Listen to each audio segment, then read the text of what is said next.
have to thought to myself, yeah, we ain't ever winning a World Cup. No flipping way.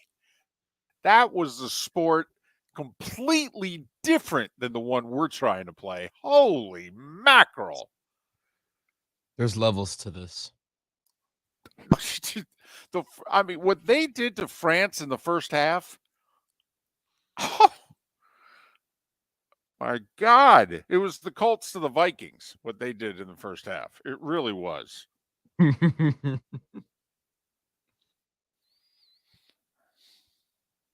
I feel so bad for Mbappe. But at the same time, like, come on now. No, I don't. I don't. Exactly. I don't. He, if you can become a legend in defeat, he did.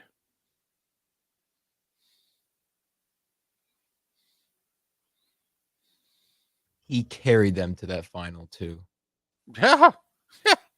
Yes.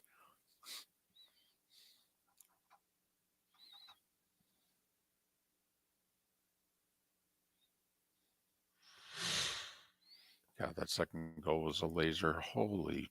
Yeah. I was in a room full of people who didn't care about soccer until this game, and they all went, "Ooh." How about that save with 20, 30 seconds to go? And Yes, with his leg. golly.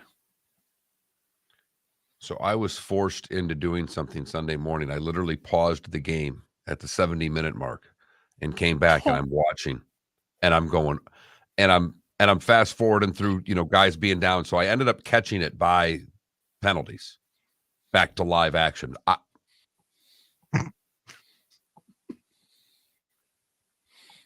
Speechless. It was something. The end of regulation and the 30 minutes of extra time there was hockey. I thought it was end-to-end rushes in soccer. It was.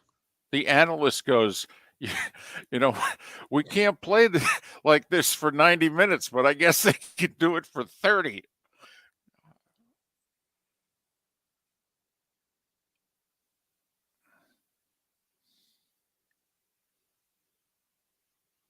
Oh, Adam. Unbelievable. Unbelievable. Unbelievable.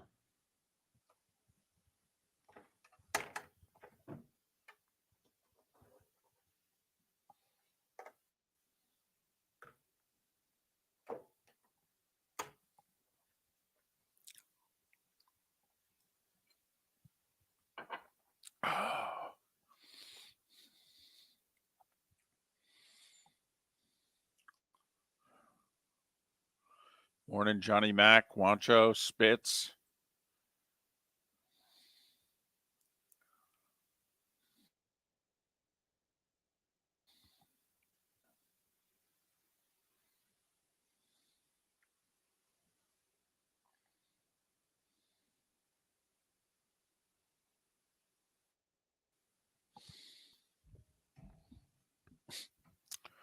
Adam, that was your line last week as a joke. And now you are right.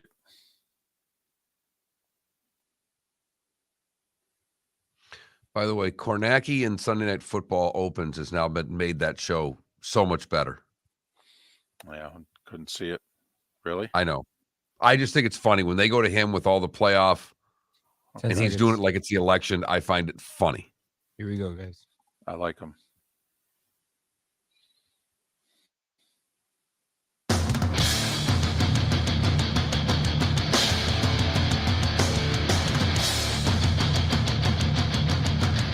You are listening to Miller and Moulton, exclusively on the Florida Sports Network. And now, here's Mark Miller and David Moulton. Top of the morning to you, wherever you may be. And we're certainly hoping you had a great weekend because it was an amazing sports weekend. How How the heck are you? Miller and Moulton here on the Florida Sports Network, floridasportsnetwork.com. Thanks so much for being with us. Whew. Top of the morning to you, Mark. I hear it is chilly in the Sunshine State. It's a jacket warning. This is a full-on sock, shoes, and jacket warning for Southwest Florida, David. It just came up and bit me when I took Frank out this morning. Well, I know in Lake City and surrounding areas, it's upper 30s to right around 40. And down I-75, I know it's upper 40s to low 50s. For the record, I'm in Green Bay, where the high today may be, I don't know, 17, low of around 6, currently between 10 and 14 degrees, depending on, what device that you're looking at. The phone says 10, the computer says 14, the hotel room says 13. All right, well, tough it up. Exactly. I mean, this is that's what it's supposed to be there. That's the difference. Here, not so much. So this is our little winter break for a few days here. So I know. The weather may be cool. The sports. Oh, steamy hot. Wow. We in the media are often prone to overreacting, overhyping, and being overly dramatic. And we, Miller and Moulton, do not use the G word very often. We believe that very few things, very few players, very few teams are great. That was a great football weekend. And an epic football weekend. I hope that as many of you as possible took in the World Cup final yesterday morning. Because for as much as we have had soccer jammed down our throats in the last generation, yesterday we should have jammed it down everyone's throat, because that was as good as sports get. I'm wondering how many had no interest, but had a great deal of interest in the National Football League. And sometime between noon and 1 Eastern just turned on Fox, because that's the number one pregame show in America. And that's the network that oftentimes is carrying the game that many of you want to see. And how many of you between noon and 1 o'clock turned it on and went, oh, wow, this is still on. Huh, look at that. It's in extra time.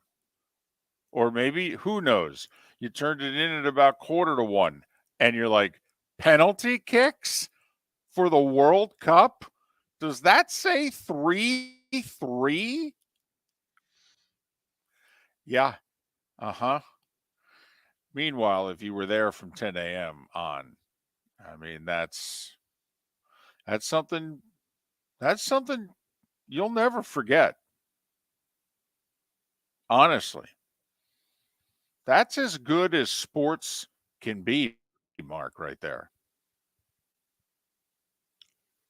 The ebbs and flows of the game, with Argentina playing a perfect first half, France coming back 2 goals in 90 seconds to tie the game, each scoring in extra time and then to penalties. It's Hollywood script-esque. Each scoring in the second 15-minute window of extra time too. Because once they play, for those that don't know, once you start extra time, you're playing 30 minutes. So it wasn't a case of Argentina scored early and France scored late. No, Argentina scored 19 minutes into extra time. I will say, if you were an Argentina fan, for as much as you get on sportscasters in this country and stick and ball sports for jinx, I mean, how many times were they putting Argentina in the winner's circle, so to speak, during the coverage, and then France kept coming back. I mean, if I was an Argentina fan, I would have been screaming at the TV, "Will you guys shut up? Shut up! It's not over."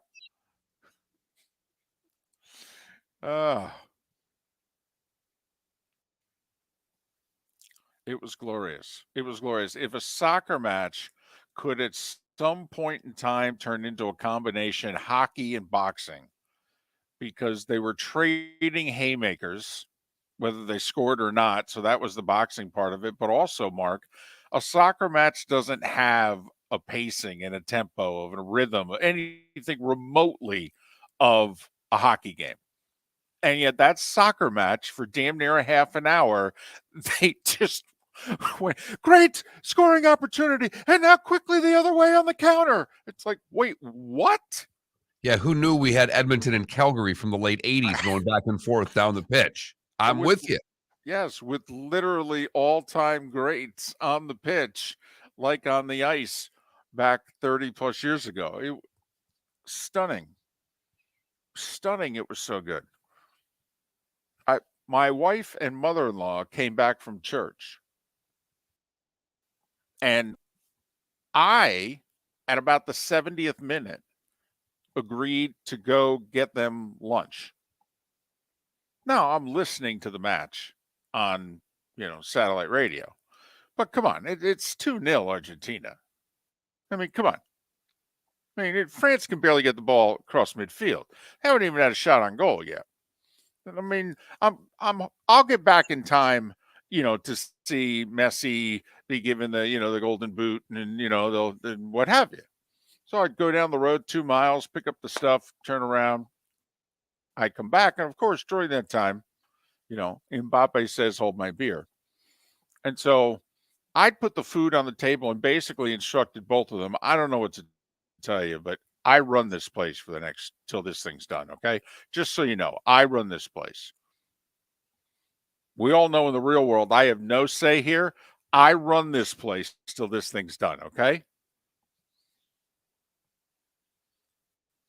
It was the greatest NFL pregame show we've ever seen. Oh my goodness. I mean, Fox lost tens of millions of dollars, but it was amazing. Tens of millions of dollars, by the way. Yes. How much do you think they were freaking out, by the way, doing the math? Going, this thing's got to be over by 1 o'clock. No, it has to be over by 1 o'clock. Whose idea was to start this at 10 o'clock? That thing finished at like 12:55. Yeah. Mm-hmm. Yeah. Mm-hmm. Whew. Basically enough time to get one last commercial and get you to your game coverage. I was doing the math. Oh man, if we have like a 12 or 15, it's something as if this match can be any more epic. But if we go like 12 rounds of penalty kicks, they're going to have to move this to FS1 because the NFL's starting at 101 on Fox. I mean, that's, I'm like, no, they can't move. All of a sudden, 12:59, you're getting the signal. Just so you know, that we're going to switch over in 30 seconds to FS1. Please note where that is on your cable dial. Sports bars all across America going, wait, what? Give me the clicker. But thankfully, it ended in time. Glorious. Just an epic match. And I hope everybody appreciated it. I know it's football. But every once in a while, something comes on the screen that can take the place of your beloved sport. And that, to me, was Sunday morning at 10 because it was just terrific. And everything that went with it, the back-to-back for France, the Messi trying to win every significant title that there is to win by closing it out with the World Cup. And they both played at the highest level.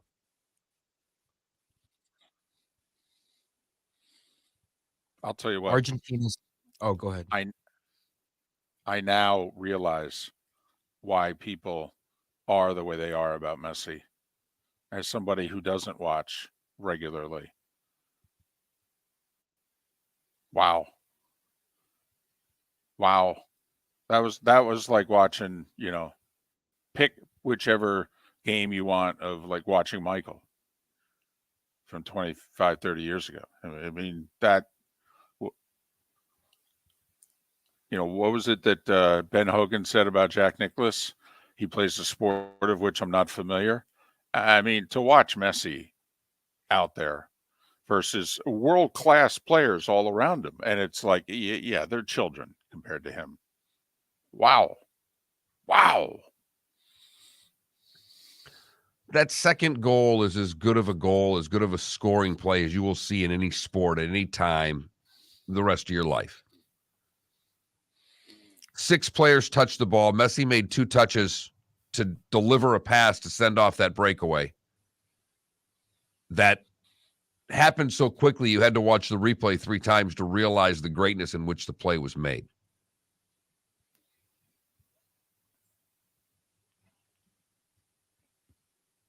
End to end, 6 guys touching it to 3-on-2 to a 2-on-1, and every pass was perfect.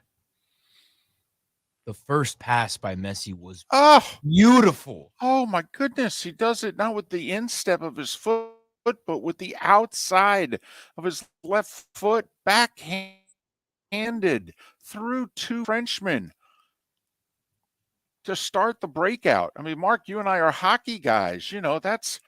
That's Orr, that's Lidstrom, that's Potvin, that's the defenseman. Somehow that's, Hedman, starting the rush with a pass, and you go, oh my goodness, how did he do that? I truly believe that if you put recency bias aside, it's one of the top 10 greatest sports games ever. Well, Felipe, maybe, but you're a very young man, so I don't get into that. I have no reason to start ranking matches. It was great. It was epic. Take it for what it was. When those who follow that sport for a living and will have Tommy Smith on the sport in 2 hours, they say it was the greatest thing ever.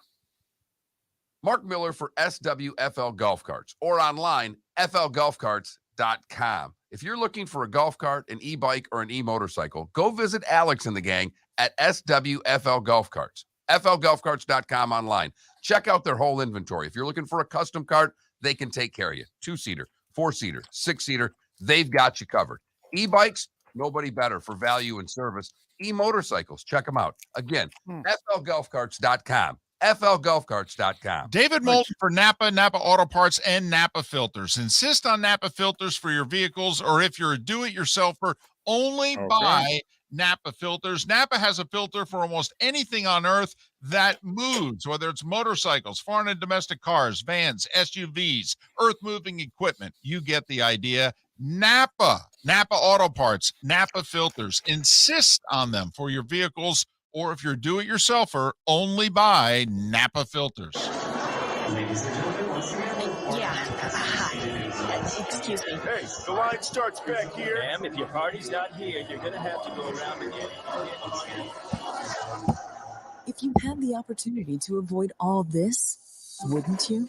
Salt Live is the official transportation provider of the Miller and Moulton Morning Show, making your trip to and from the airport seamless and stress-free. Salt Live is supported with the help of local partners like the Bayfront Inn. Gather your family and friends and enjoy a leisurely day on the water with a pontoon or deck boat. If you prefer to explore the waterways without a motor, the Bayfront has canoes, standboards, and kayaks. At the end of your journey, enjoy lunch or dinner at the Bamboo Tropical Bar and Grill. The Bayfront Inn, something for everyone on 5th Avenue in downtown Naples. BayfrontInNaples.com. When you need a ride, book with Salt Live Transportation, 308-8686, or book on saltlivetransportation.com.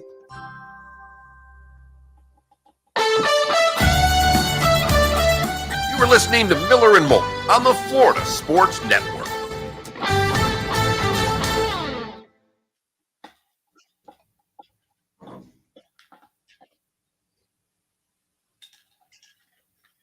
So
David, are you on MiFi or are you on the hotel?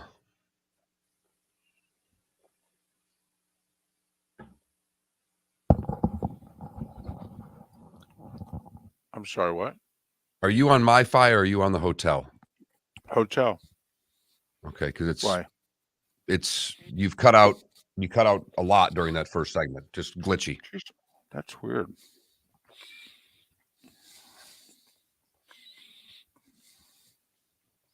I wonder how Pope Francis reacted to that game.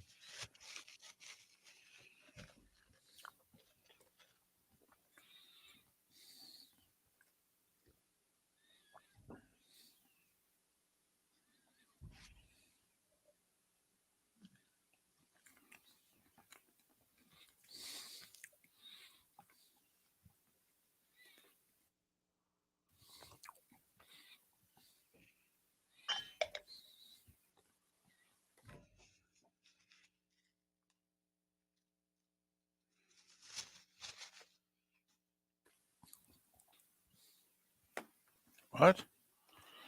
What the fuck?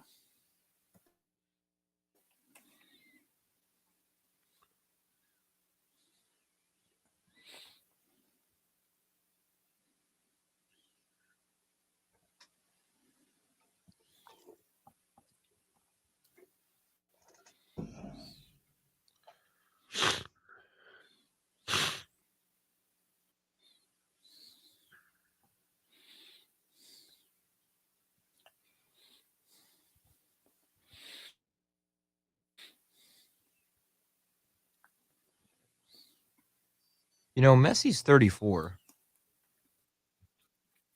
I mean, I is there thought he's any 35. 35. or 35?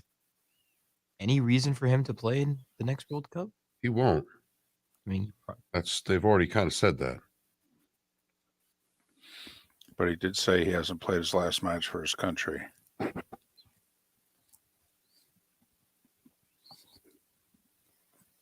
1 minute.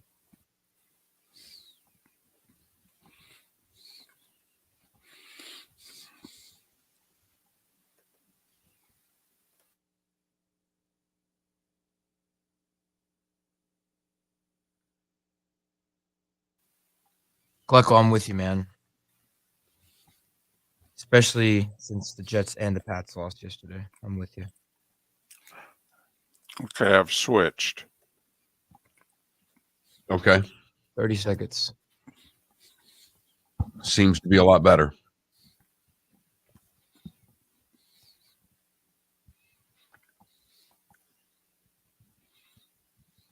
Oh, okay. Well, you're not freezing up. And your lips are going with when you talk, I can see it. You were about a second and a half behind before. Just all right. Yes, Arch, that's it. Here we go.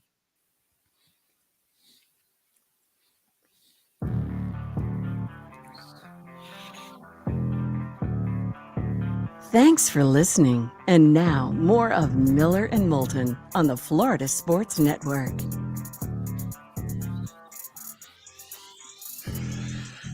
21 minutes past the hour. Miller and Moulton, the Florida Sports Network, floridasportsnetwork.com. Thanks so much for being with us. Mark, 15 NFL games so far this week, going back to Thursday night. 12 of them decided by one score.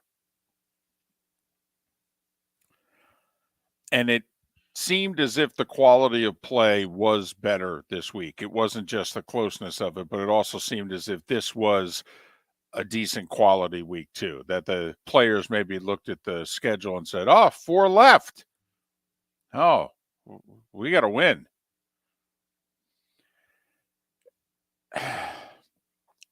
Okay. Let's go back to Saturday. I didn't watch, not a play, but I did follow it on my phone a little bit because the wife and I were out having a date night, and we haven't had a date night in like 5 months. But 33-0. I mean, come on. What? What the heck? And it's not the most remarkable part of the NFL weekend. No. How could the greatest comeback in the history of the sport not be the number one thing that took place in the NFL over the weekend? And it ain't. Because the Patriots really didn't want to play overtime. I mean, that replaces the Pisarcik fumble, right? I mean, that replaces whatever stupid, crazy. I mean, is that the bands on the field? Well, the best part about the call is that he says no Stanford band right before it happened. As they start throwing it, the announcer just very casually says, well, there's no Stanford band. And then he decides to throw it 20 yards backwards. It's not like it wasn't a big game for the Patriots or anything. No, it's not like it's probably going to cost him a playoff spot. I mean, it's not significant or anything. No.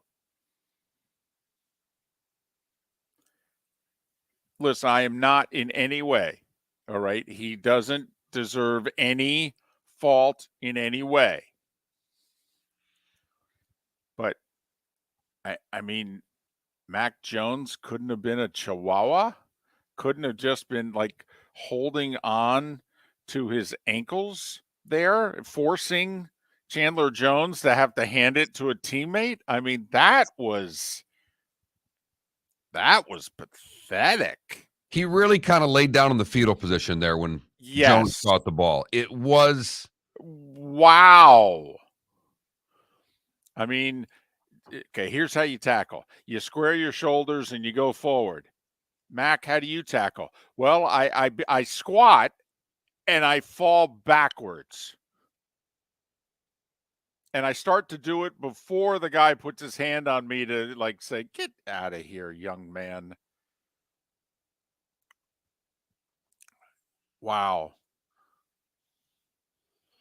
Then, Mark, Saturday night, come on. I sold it as hard as I could Friday. I said every now and then, it's usually 20 years, that your team has to go out and do something that you don't think they can do. You just don't. And there wasn't a single Dolph fan all week, not one. Text line, Twitch chat room, not one Dolph fan that said, we're going to go to Buffalo and win. And so I sold it as, come on now. When was the last time your team went and won the game that they were never going to win, and it changed everything about your team?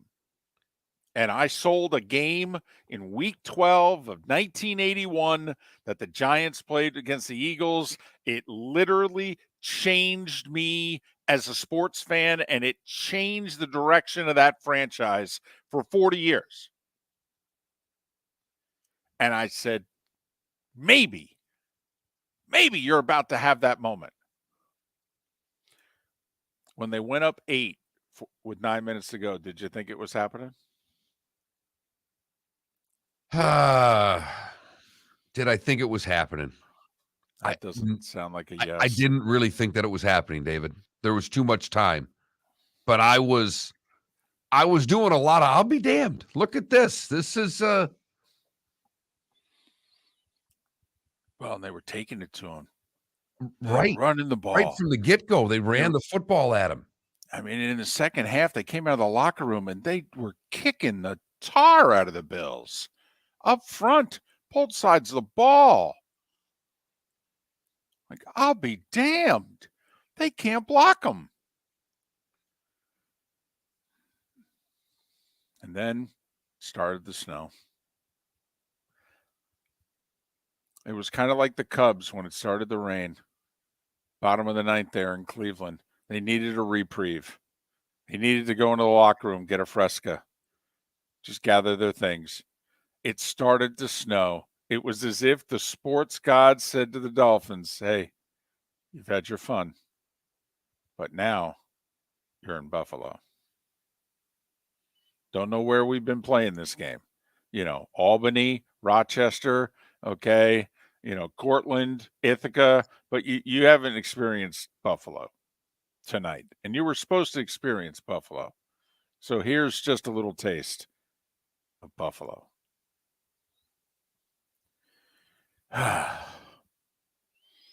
Almost, Mark. And they did, and I know there are no moral victories in the NFL. They went toe-to-toe with the Bills. Yes, they did. Yes, they did. Lost the 12th round. Lost a close decision. 6-5-1 on the Cards. Yep.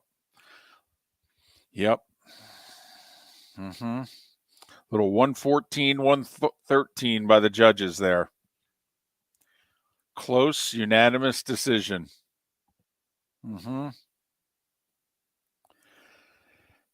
We had a Dolph fan in our Twitch chat room here say, I know it's the NFL, no moral victories. I got to admit, I don't feel all that bad. I wonder if it's because the Patriots and the Jets also lost. That helps. That certainly helps, David. Just so you know, Dolph fan, you are the 7 seed right now, though. I mean, you keep sliding down that playoff ladder, just so you know. You keep slip sliding away. And it is a slippery slope for the Dolphins now. 3 weeks ago, you were the 2 seed. Just saying. That's all. Now you're down to the 7. This just in, only 7 make it. Whew. You know me, Mark. What was I saying? What was I yelling at the TV in the final 30 minutes of the game? Run the ball. Run the damn ball. Keep running the ball. They were effective. And they stopped running.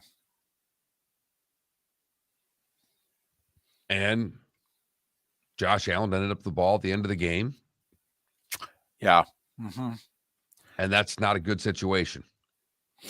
For all the talk that we do about Lamar and the Ravens and what have you, how much different are the Bills?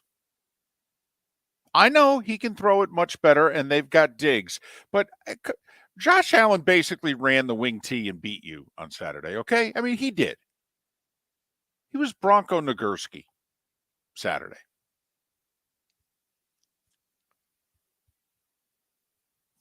And that's a really tough guy to stop when push comes to shove. It is. That's a big human being right there.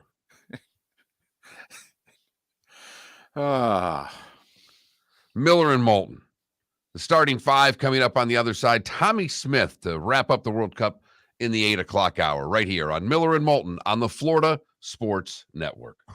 Don't miss the Miami Dolphins watch party every Sunday at the Seaside Bar and Grill in Bonita Springs. Presented by Clutch Vodka. The Seaside will be serving Clutch Vodka drinks, including the awesome Bloody Mary bar at the Seaside. If you can't be at Hard Rock Stadium, come have fun at the best place in town to watch the Dolphins and enjoy the best, clean, crisp, smoothest vodka. That's Clutch with a K. Miami Dolphins parties every week at the Seaside Bar and Grill on Old 41 in Bonita Springs. Powered by Clutch Vodka. Ladies and gentlemen, once again. Yeah. Hi.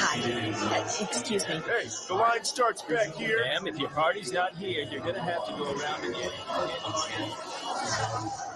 If you had the opportunity to avoid all this, wouldn't you? Salt Live is the official transportation provider of the Miller and Moulton Morning Show, making your trip to and from the airport seamless and stress-free. Salt Live is supported with the help of local partners like the Bayfront Inn.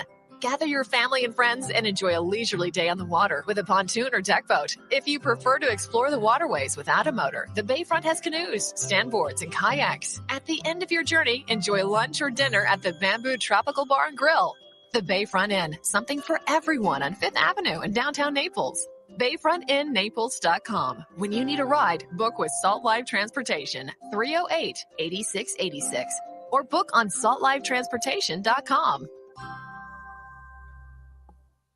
Mark Miller for SWFL Golf Carts or online, flgolfcarts.com. If you're looking for a golf cart, an e-bike, or an e-motorcycle, go visit Alex and the gang at SWFL Golf Carts, FLGolfCarts.com online. Check out their whole inventory. If you're looking for a custom cart, they can take care of you. 2-seater, 4-seater, 6-seater, they've got you covered. E-bikes, nobody better for value and service. E-motorcycles, check them out. Again, FLGolfCarts.com. FLGolfCarts.com. You were listening to Miller and Moulton on the Florida Sports Network.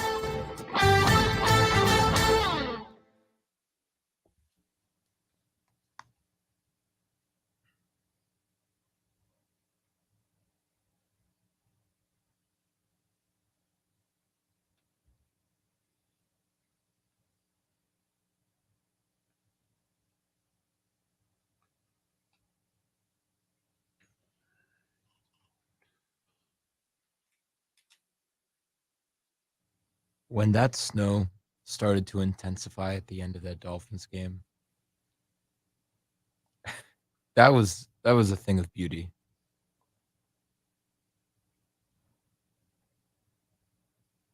Also, the sheer amount of Santa Clauses that were at that game was amazing.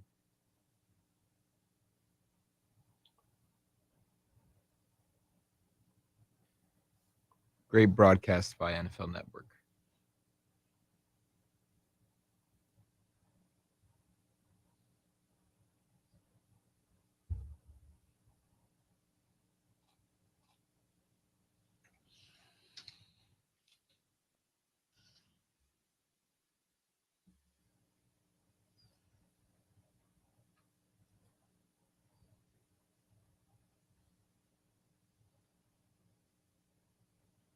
Well, Johnny Fingerlegs, wouldn't you say the Dolphins are a tough out?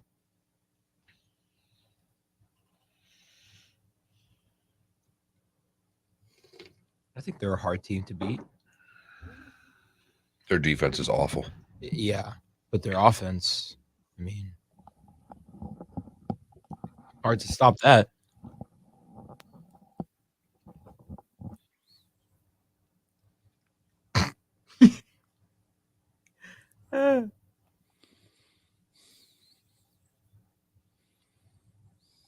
Johnny Mac, we'll throw water balloons.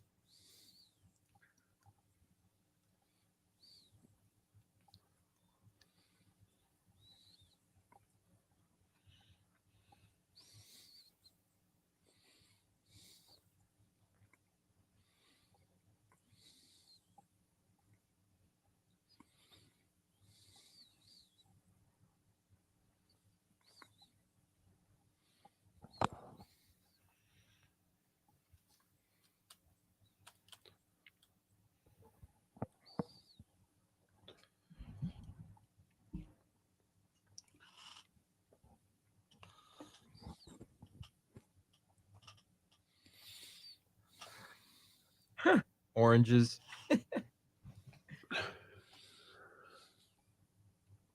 Absolutely. Adam's not on probation anymore.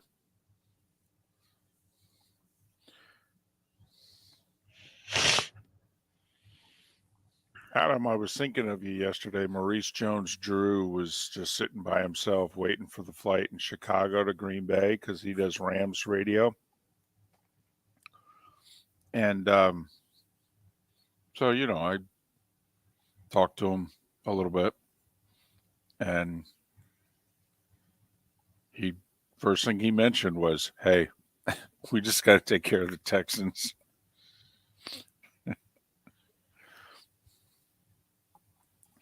And he can say we.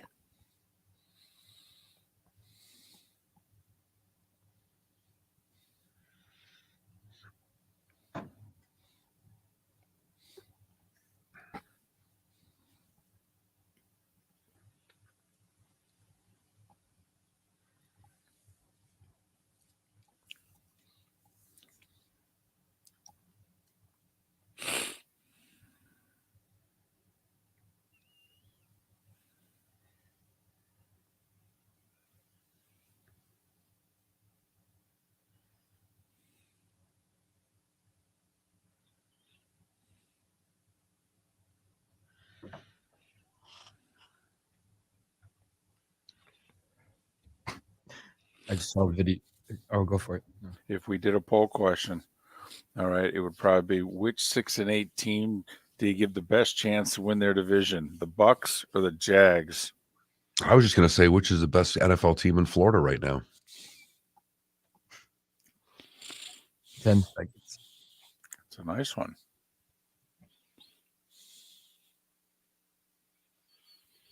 Here we go.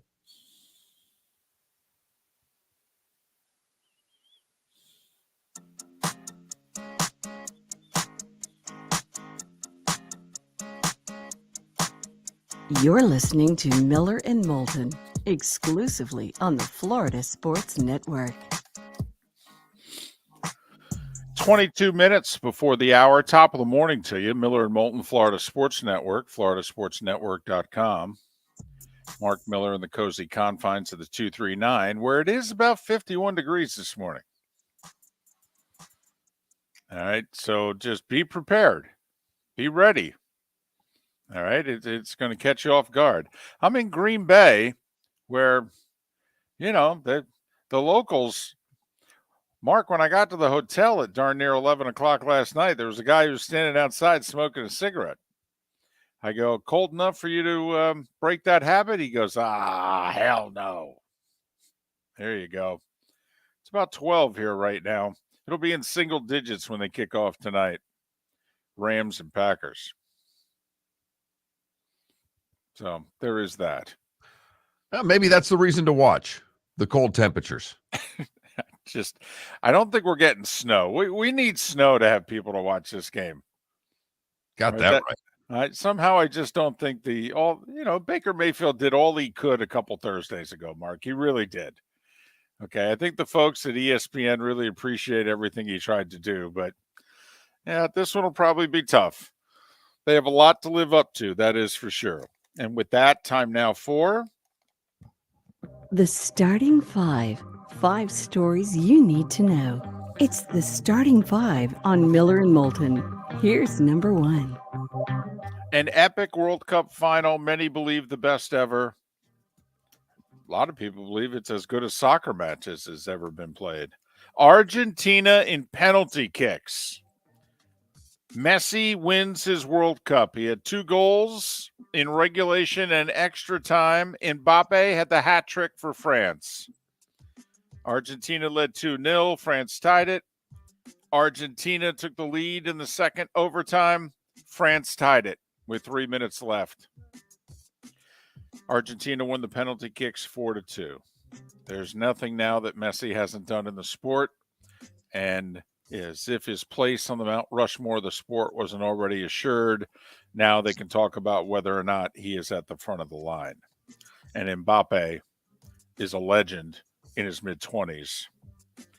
NFL games were amazing, starting with the triple header on Saturday, to be honest with you. But that was merely the appetizer to how close yesterday's games were, except for in Tampa, Mark, because the Bucs blew out the Bengals. Oh, I'm sorry, that was the first half.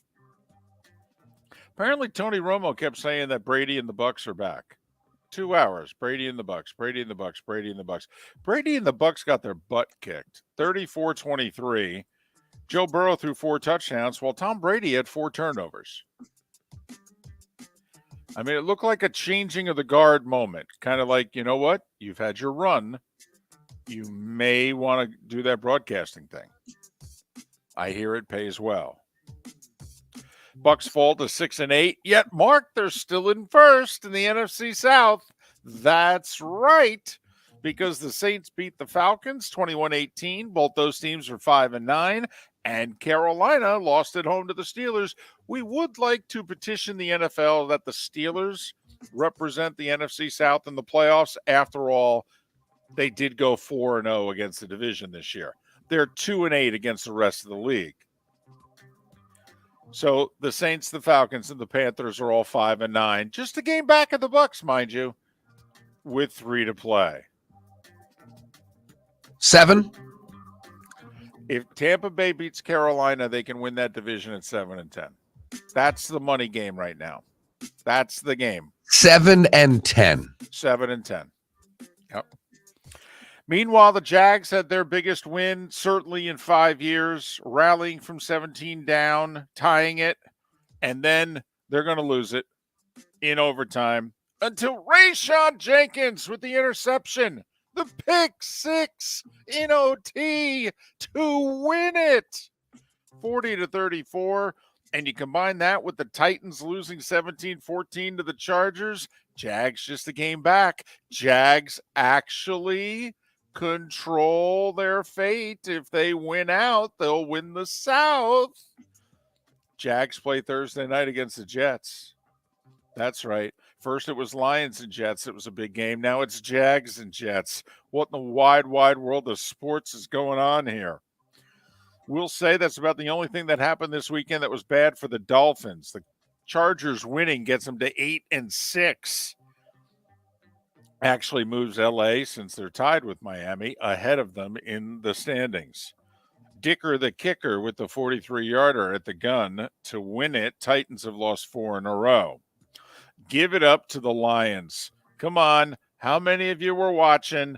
And when Dan Campbell made the idiotic coaching decision to try the 54-yard field goal in that weather, and he missed it and gave the Jets a short field, and they went down and scored to take the lead mid-fourth quarter, what did you say? Detroit Lions football is what you said. Same old Lions. Right. No. 4th and 1 at midfield at the 2-minute warning. Play action pass, wide open. Goff to Brock Wright. Touchdown. Lions win it 20-17. Crushing loss for the Jets, who fall to 7-7. Huge win for the Lions, who are not yet in the playoffs, but they are 7-7 after a 1-6 start. How about that? And then there was the Patriots. The worst way to lose a game maybe in the history of helmets and shoulder pads. By now, you've all seen it. The whole, 4 laterals, throw it back 30 yards, intercepted by a lineman. Right. Touchdown Raiders on the final play of the game, overlooking the fact that the Raiders trailed by a touchdown with 2 minutes to go and had to go 81 yards and do so in 1:39 to tie it.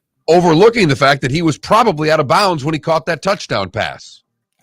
The officiating had a really rough weekend. By rough, I mean, please adopt the Belichick plan. We have to start challenging everything. Right, but that play was reviewed at the time of the game that it was. It was a scoring play. It had to be reviewed. All scoring plays are reviewed. His foot was on the line, and they still called it a touchdown.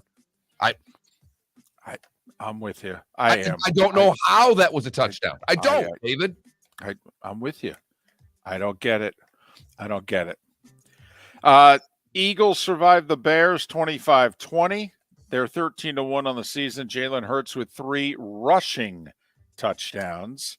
Kansas City, their heart wasn't in it, but Mahomes wouldn't let them lose. And then the Texans just gave the game to them in overtime. 30-24 Chiefs. They clinched the AFC West for the 7th straight year. That ties for the second longest streak in league history. Patriots won 11 consecutive AFC East titles. When you know who was quarterbacking there. Denver beat Arizona 24-15. Both teams are 4-10. That's right. Fans in Denver now calling for Brett Rypien to be the quarterback instead of, Russ. And the Giants with a couple of goal line stands in the game, including one late, thanks to a pass interference that wasn't called on the final play of the game.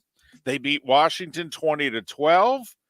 The Giants 8-5-1. Washington still holds the final playoff spot in the NFC at 7-6-1, but they got Detroit and Seattle a half a game behind them. Monday night in Green Bay, Packers a 7-point favorite, over under at 39.5. So there, 23-16, the expected game you would see tonight.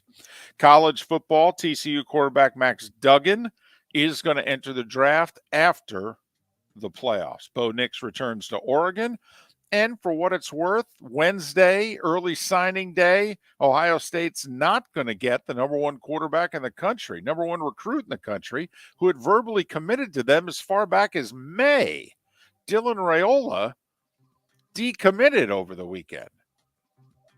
His uncle is part of Matt Rule's staff in Nebraska. Ooh, the intrigue.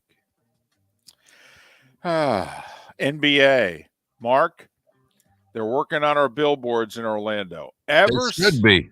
Ever since we said, put it in the bank, the Magic are going to lose tonight, they've won 6 straight. And we've done it all 6 games.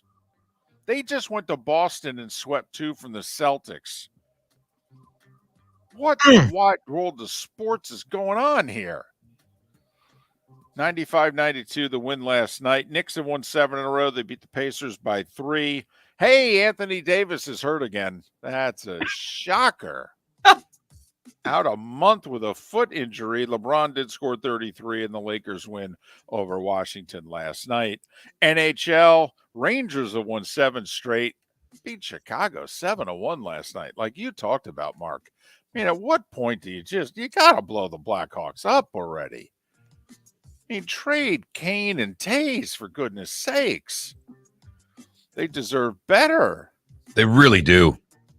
Carolina 3-2 over Pittsburgh. Seattle by the same score over Winnipeg. Wild have won 5 straight. They beat Ottawa 4-2 and Calgary 5-2 over San Jose. Baseball news that you may have missed from the weekend. Dansby Swanson's now a Cub. His wife's from Chicago. 7-year deal, a little over $175 million. Little over 25 a year mark with a full no trade. Justin Turner left the Dodgers after 9 years. He's now a Red Sox for 2 years and $22 million. Former Red Sox J.D. Martinez then signed a 1-year, $10 million deal with the Dodgers. Michael Brantley re-signs with Houston 1 year, $12 million. What else we got here? College hoops from yesterday. One upset. Auburn got beat by USC 74-71. Bethune-Cookman, a loser on the men's side. Women's hoops, bunch of teams in action. Gators beat UNC Greensboro. They're 11-1. Florida State lost a close one to UConn. They're 11-2. FGCU went to Lexington, beat Kentucky by 6. It's a good win. They're 9-2. Stetson lost at home to Akron, and Bethune-Cookman won at home against Winthrop. And if I missed anything, I apologize. That was the Starting Five every weekday morning at this time on Miller and Moulton. As of now, Mark, the entire NFC East is making the playoffs. All 4 teams, Dallas, the Giants, and Washington in that order, are the 5, 6, and 7 seeds. Bengals moved ahead of the Ravens, who lost. So Cincy's the 3 right now, Baltimore the 5. Chargers and Dolphins are 6 and 7 in that order because LA has the tiebreak. They beat them. Dolphins a game and a half ahead of the Jets and Patriots. So there. Play them both. Yes, they do. Yes, they do. And if you're a Dolph fan right now, if you had to win one game the rest of the year, it'd be in New England. If you take a look at things, because you might get some help. I think somebody's going to beat the Jets for you. It could be Jacksonville on Thursday. They got to go to Seattle. I mean, if you're a Dolph fan right now and you have to win one game the rest of the way, I think you got to beat New England. But you're playing Christmas Day against the Packers next. And I know what you're saying, but the Dolphins are going to have to win more than one to get in. Probably. I mean, the events of yesterday, though, Patriots and Jets losing the way they did, it does bring 9 and 8 into play to make it in the AFC. I cannot believe how the Patriots lost that football game. That's unreal. I watched the Miracle of the Meadowlands live. I was a month shy of 13. I remember it vividly. Never thought I'd see a team lose a game more epically. Failingly. Failingly is really the right word. Yeah. I mean, just your mouth's open and your hands over your mouth going, I cannot believe it. When the ball's in the air, I'm thinking he's throwing it back to Mac Jones. But when Chandler Jones catches it, I'm like, OMG.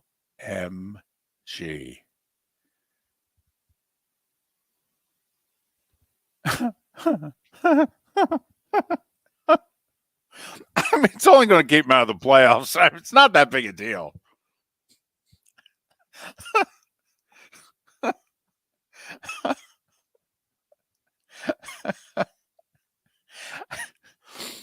12 of the 15 NFL games so far have been decided by a score. 12 of the 15.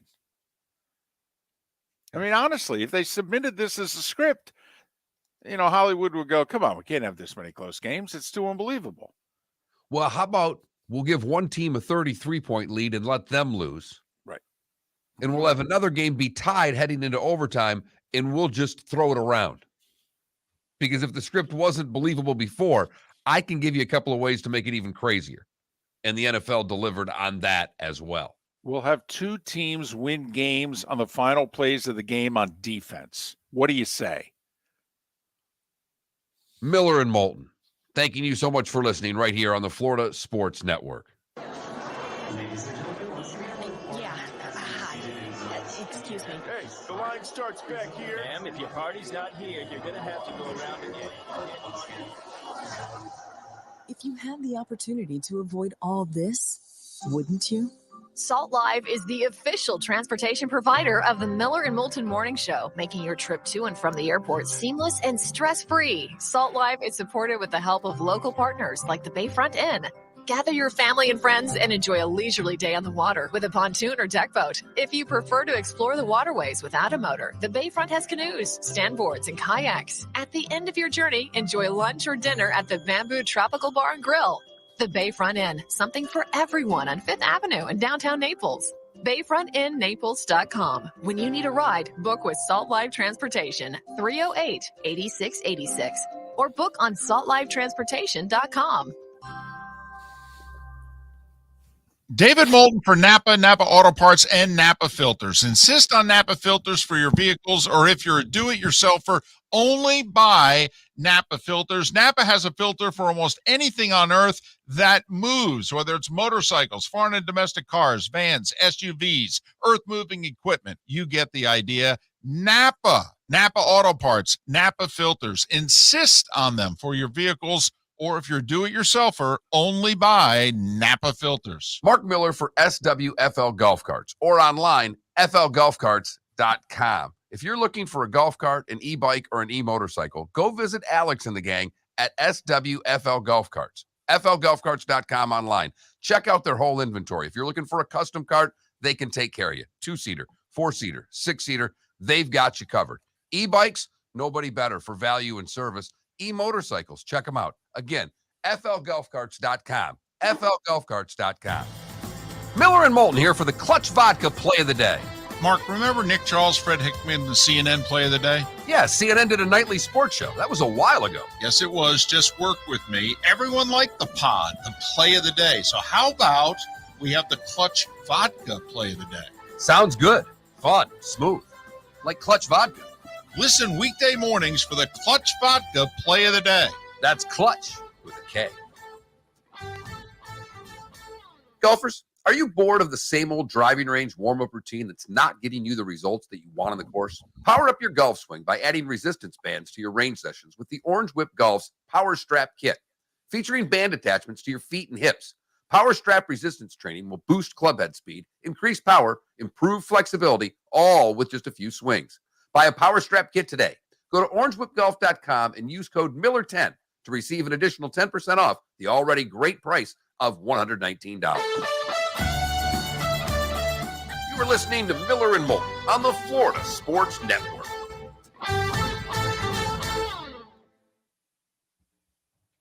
No, the clutch play is not from basketball. Come on.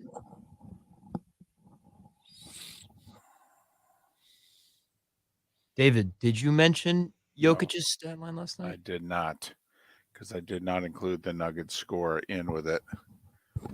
but should have mentioned it.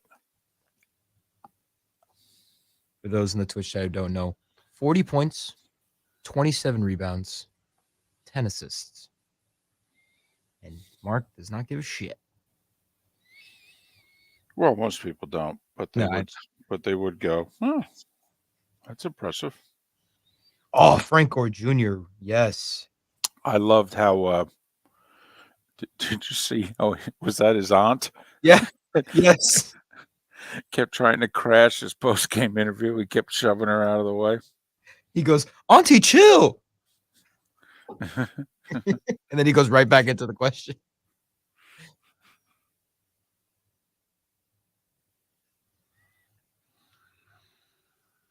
There was a video from the Argentina locker room of what appears to be them doing some sort of conga line. And they're like doing a chant and they go, shh, para Mbappe. They had like a moment of silence for Mbappe. And then they went back to cheering.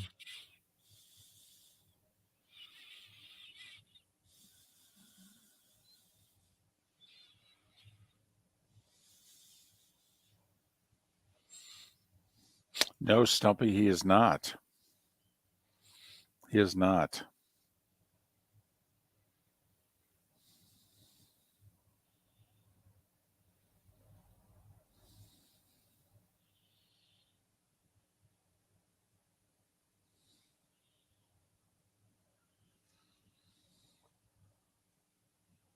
Oh, and by the way, happy. Thank you. I forgot that I had it all. I was all ready for the start of the show, and then we got on something else. You mean the sports?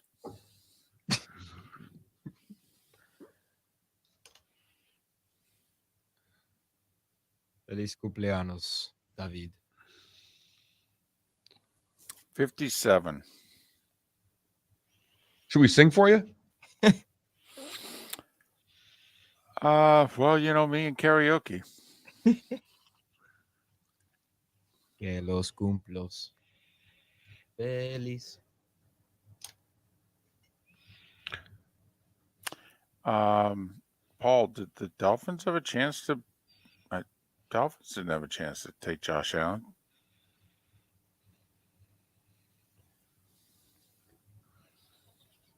He went 7th in the draft.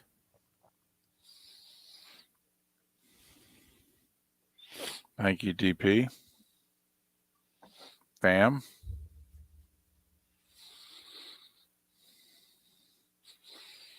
Joe's longtime stats guy, Ed Svita, who flew in at midnight. His birthday's today also. Adam Amin's birthday is today. Nice. I didn't have that one. Well, I knew you wouldn't have Ed Svita, but, you know.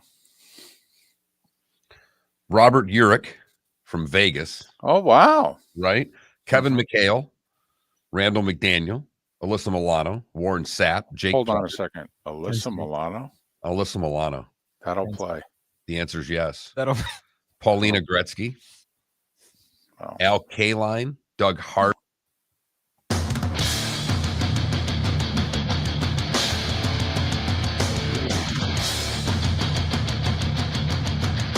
You are listening to Miller and Moulton, exclusively on the Florida Sports Network. And now, here's Mark Miller and David Moulton. Hour 2 of Miller and Moulton on this chilly Monday throughout the state of Florida and where I am. Then again, I'm across the street from Lambeau Field, and it's December 19th. It's not chilly, it's cold.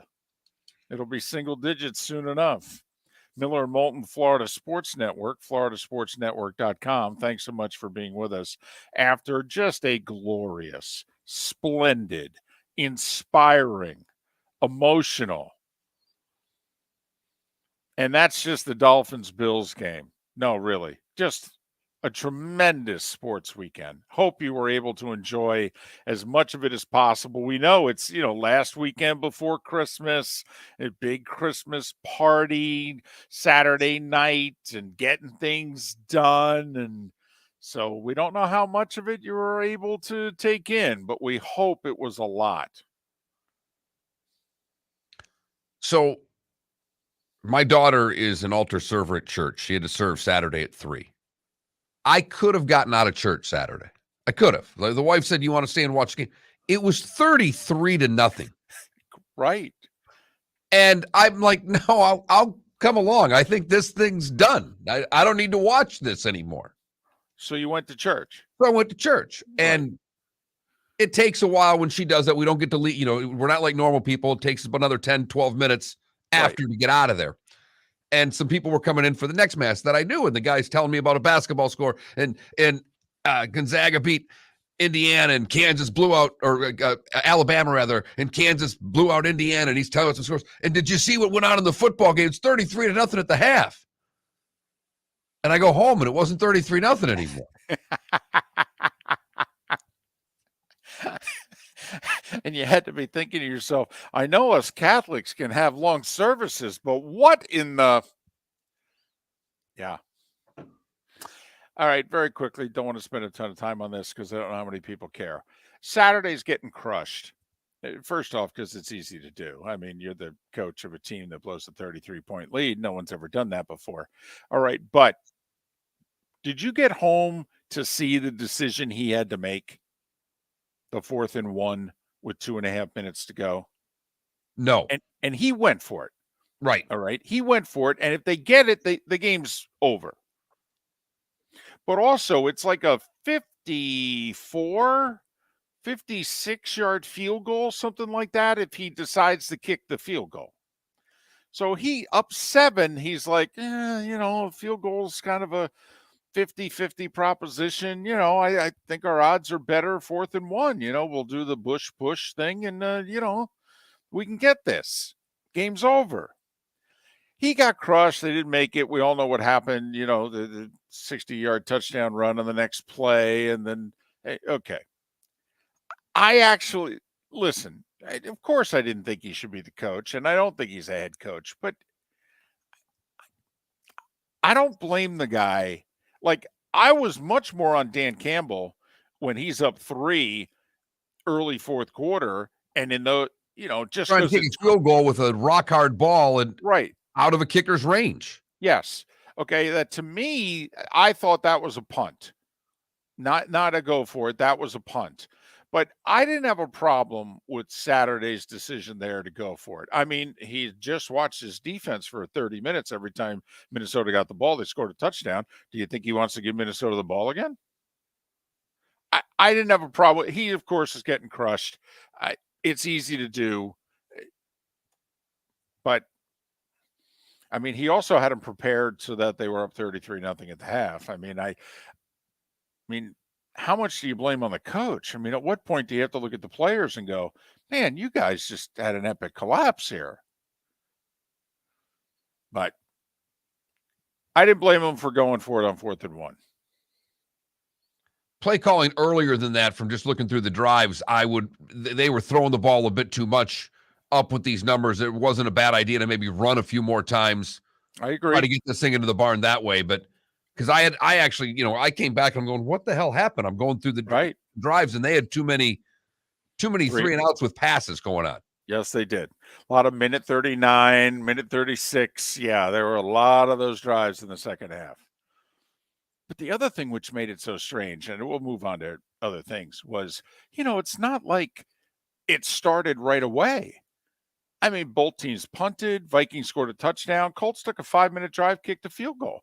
I mean, Mark, it was like 36-7 with like 40 minutes to go in the game. I mean, it was unbelievable. Okay, if we did a poll question, what's more remarkable? Ending of the Patriots-Raiders game, blowing a 33-point halftime lead. This all happened within 24 hours of each other, by the way. I want to say blowing the 33-point lead, but did you see the pass that went 30 yards backwards, David? I did. I can't get that out of my head.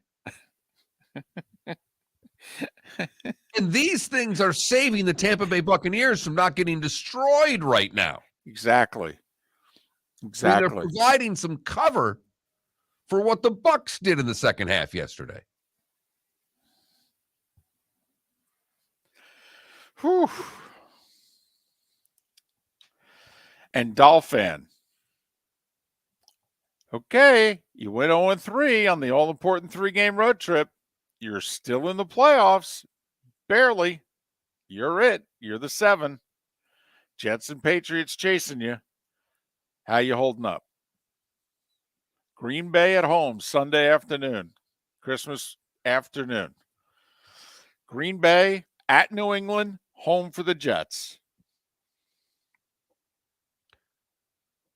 Green Bay, after their win tonight, will think they still have a shot at the playoffs. Exactly, and they will. And they will. Okay, how messed up is this NFL season? Do you know it's possible Detroit at Green Bay could be the Sunday night game on the final game of the season? I mean, it could be. Could be winner makes the playoffs, loser goes home. Really could be. Now, my hope is that the Dolphins eliminate that possibility coming up this Sunday by taking care of the Packers.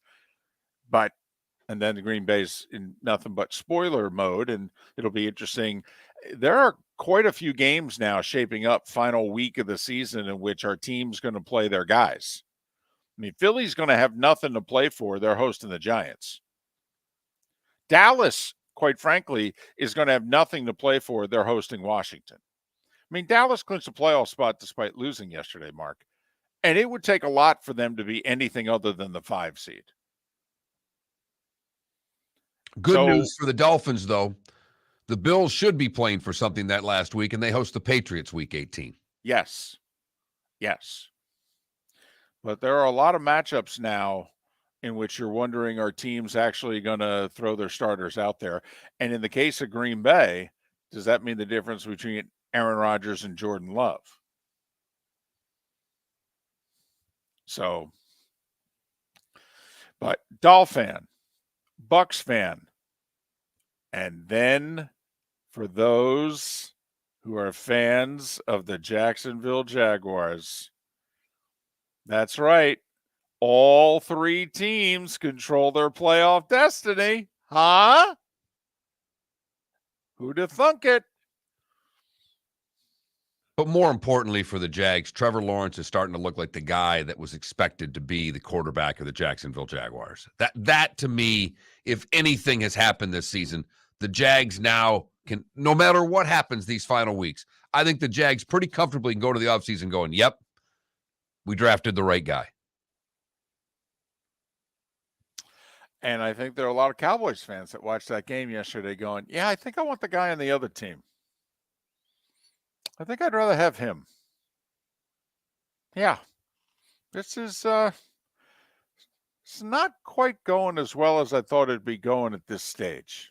My guy's in his 7th year. The type of stuff that happened in the second half and overtime's not supposed to be happening. No, if the second-year guy did it, you'd go, oh, he's still learning. Right. Yeah. A lot on his plate. Blah, blah, blah. Dak can't blame a new system. Can't blame new players. Can't blame hasn't been there, done that. Nope. Nope. Remember, they're playing nothing but road games. Nothing but road games.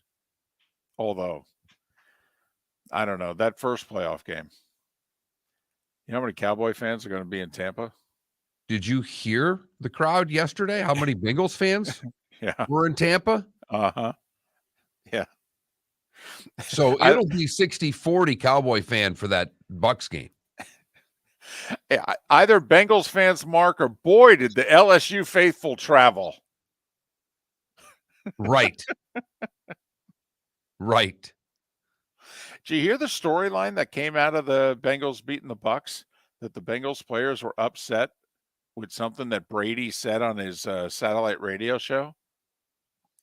He called the Bengals defense. He said, quote, they've got a pretty tough defense. And the Bengals took that as a slight. Huh. You know, like, really? You know, we're only pretty tough? You know, like, we're not tough? And so apparently that was their theme all week. Now, of course, when it was 17-0, they couldn't do a whole lot of talking, but apparently they did a lot of talking in the second half. Well, Brady did turn it over 4 times. Yeah, and they did help cause some of those. Yes, they did. Yep. And yet the Bucs are still in first place. Yes, and we're they still are. close to playoff game. Listen, I think the Steelers should petition the league. They went 4-0 against the NFC South. They could end up with more division wins than anyone else and as good or better record than anyone else.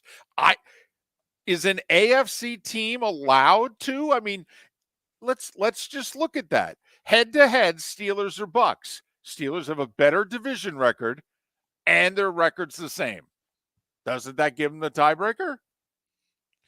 If Brady wasn't playing for the Bucs, if anybody else was leading, they might petition the league, but they still want Brady and the Bucs in the playoffs. And they beat them head to head. Honestly, I think there should be a movement at work. Petition the league to declare the Steelers the NFC South champions. Because we need Mitchell Trubisky in the postseason. Well, Pickett will be healthy by then.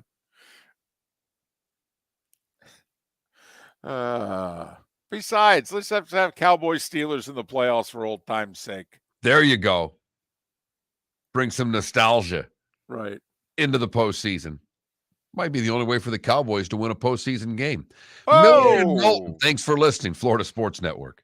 David Moulton for Napa, Napa Auto Parts, and Napa Filters. Insist on Napa filters for your vehicles, or if you're a do-it-yourselfer, only buy Napa filters. Napa has a filter for almost anything on earth that moves, whether it's motorcycles, foreign and domestic cars, vans, SUVs, earth-moving equipment. You get the idea. Napa Auto Parts, Napa filters. Insist on them for your vehicles, or if you're a do-it-yourselfer, only buy Napa filters.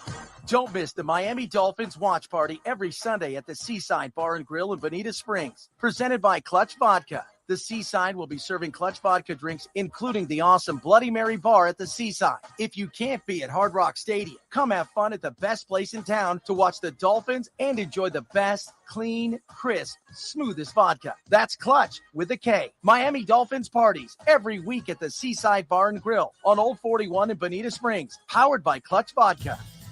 Miller and Moulton here for the Clutch Vodka Play of the Day.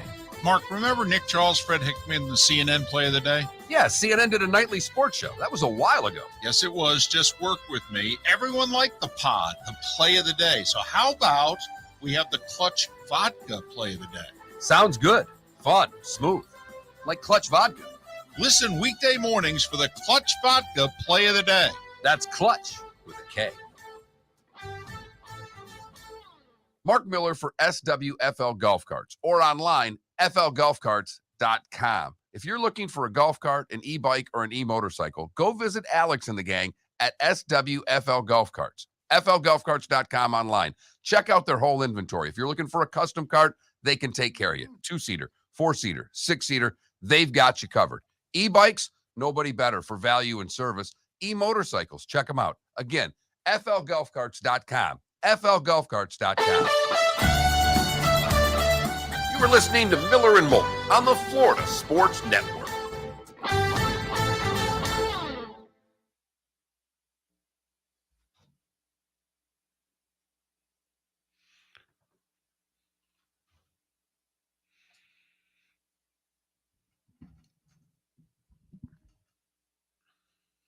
Since he's not looking, I don't think it's fool's gold, but I don't think he's elite. I think he's a middle 12 guy. You know what I mean? Well, Stumpy, it's a hard one. It's becoming a hard one.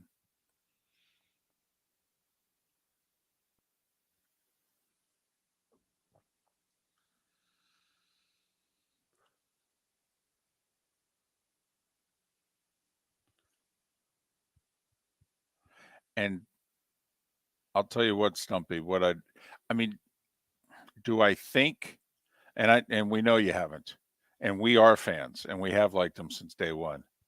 I do think, I mean, he hasn't played well enough the last 3 games, but also I think McDaniels partly at fault here. And so I'm wondering if we need to judge the two of them together next year and down the stretch this year. But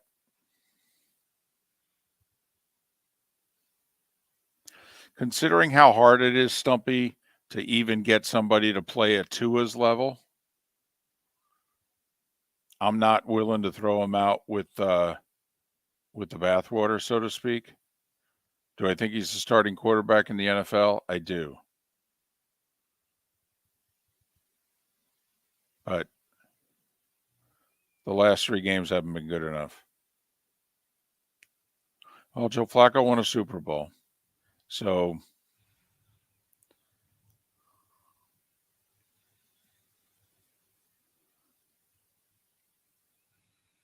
Well, their defense is so banged up, KW. Their defense is Yeah. bad right now, but it's so injured, it's hard to say where they need the most help because their defense can't stop anyone right now.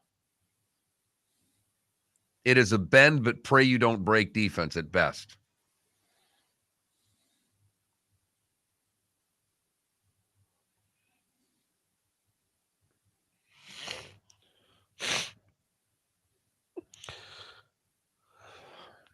It's less than a week till Christmas.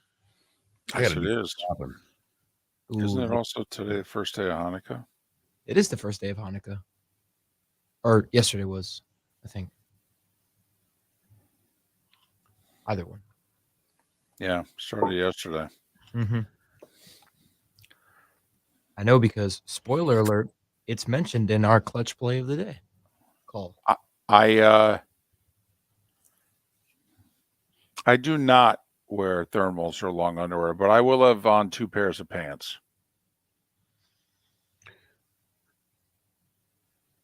Yeah, Stumpy, I don't think they will. I think they'll pick up his 5th-year option, and they'll wait and decide what they're going to do long-term after next season, his 4th year. They're not going to do like the Bengals and Chargers and sign their 2 guys to long-term, $300, $400 million deals. Yeah, they're not going to do a Kyler Murray, Stumpy. That's what I think. Yeah. That's really the guy you got to compare him. That's because he's not Burrow and he's not Herbert. He's just not. No, he's not. And he sure as hell ain't Josh Allen either. I mean, did anybody else get that thought watching them? That, how much different is the Bills' offense right now to Lamar and the Ravens? Yeah, he can throw it better, but I mean, they just hiked it to him and said, "Go." Josh Allen runs like a gazelle. Yeah, but I mean, think about it though. Everybody says the Ravens can't win the big games because of the way they play offense. When things got tight for Buffalo, they ran the Ravens offense.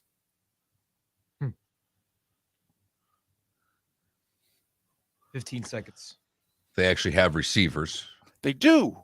And he can throw it better. I know that, but you know what I'm saying. No. Here we go.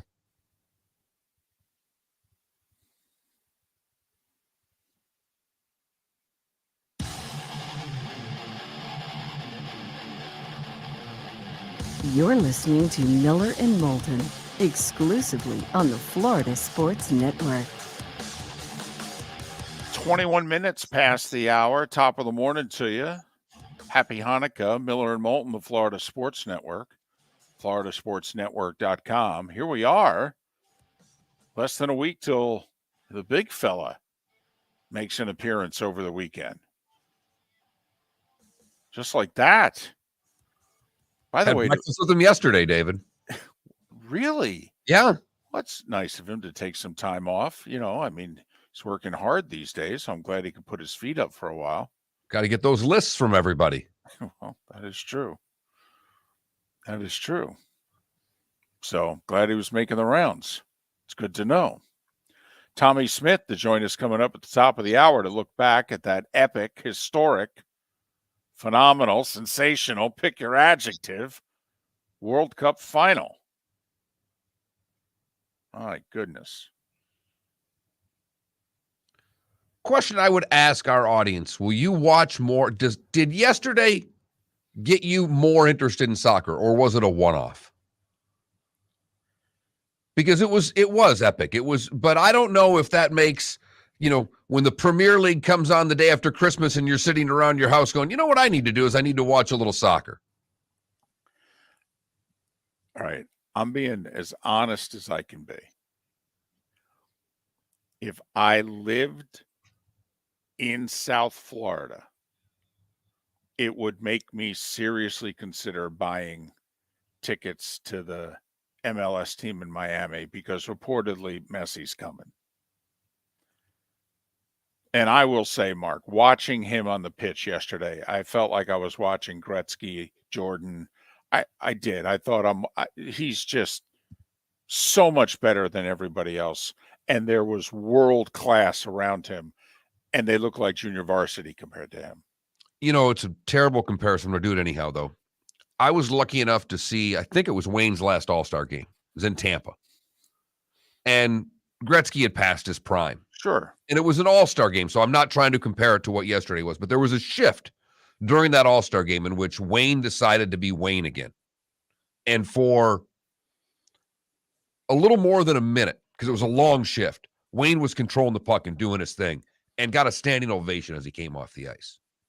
I felt as if I watched that for nearly 120 minutes yesterday. And, you and I do not watch Seattle-Portland MLS soccer.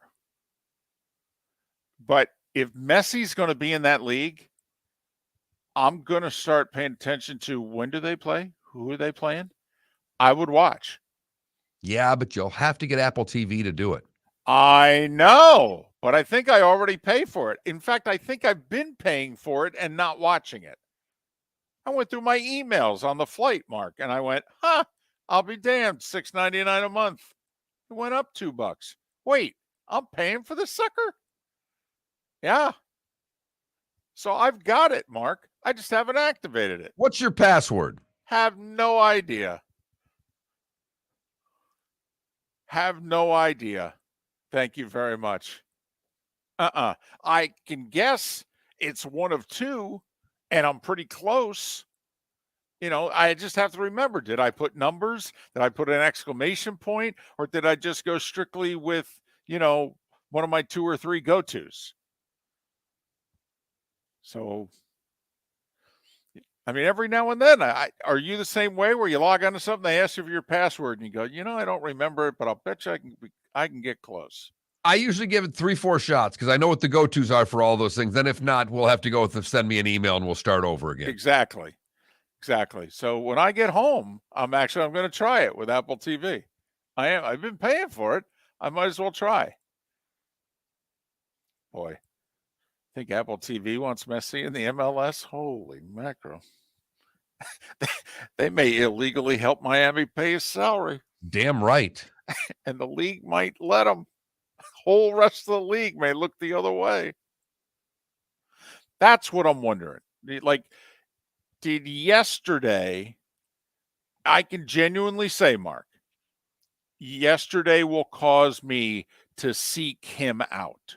It won't, I don't think in the Premier League, maybe, but if he's going to come and play in the States, I may actually, how we talk all the time, head on over to Sunrise and watch Ovechkin or watch Crosby or what have you. I would pay to see him play in person, wouldn't you? Yes. 100%.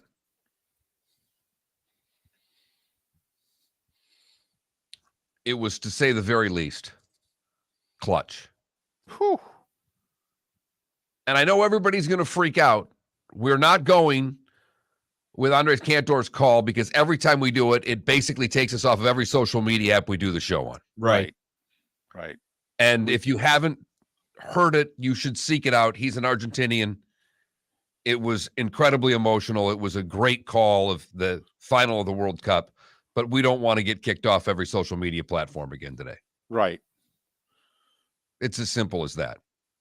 So, Felipe, without any further ado, what do you got today? All right, because we go to the National Football League in an ending that I don't think we've ever seen before. Mac Jones hands it off on a draw to Ramondre Stevenson, breaks out of a tackle at the 50, has the 45, breaks away from another tackle, pitches it backwards, and now Jacoby Myers spinning around. He throws it to Chandler Jones in midfield, and a stiff arm. Chandler Jones racing towards the end zone. He scores! Oh my goodness! Oh my goodness! I can't believe what I just saw.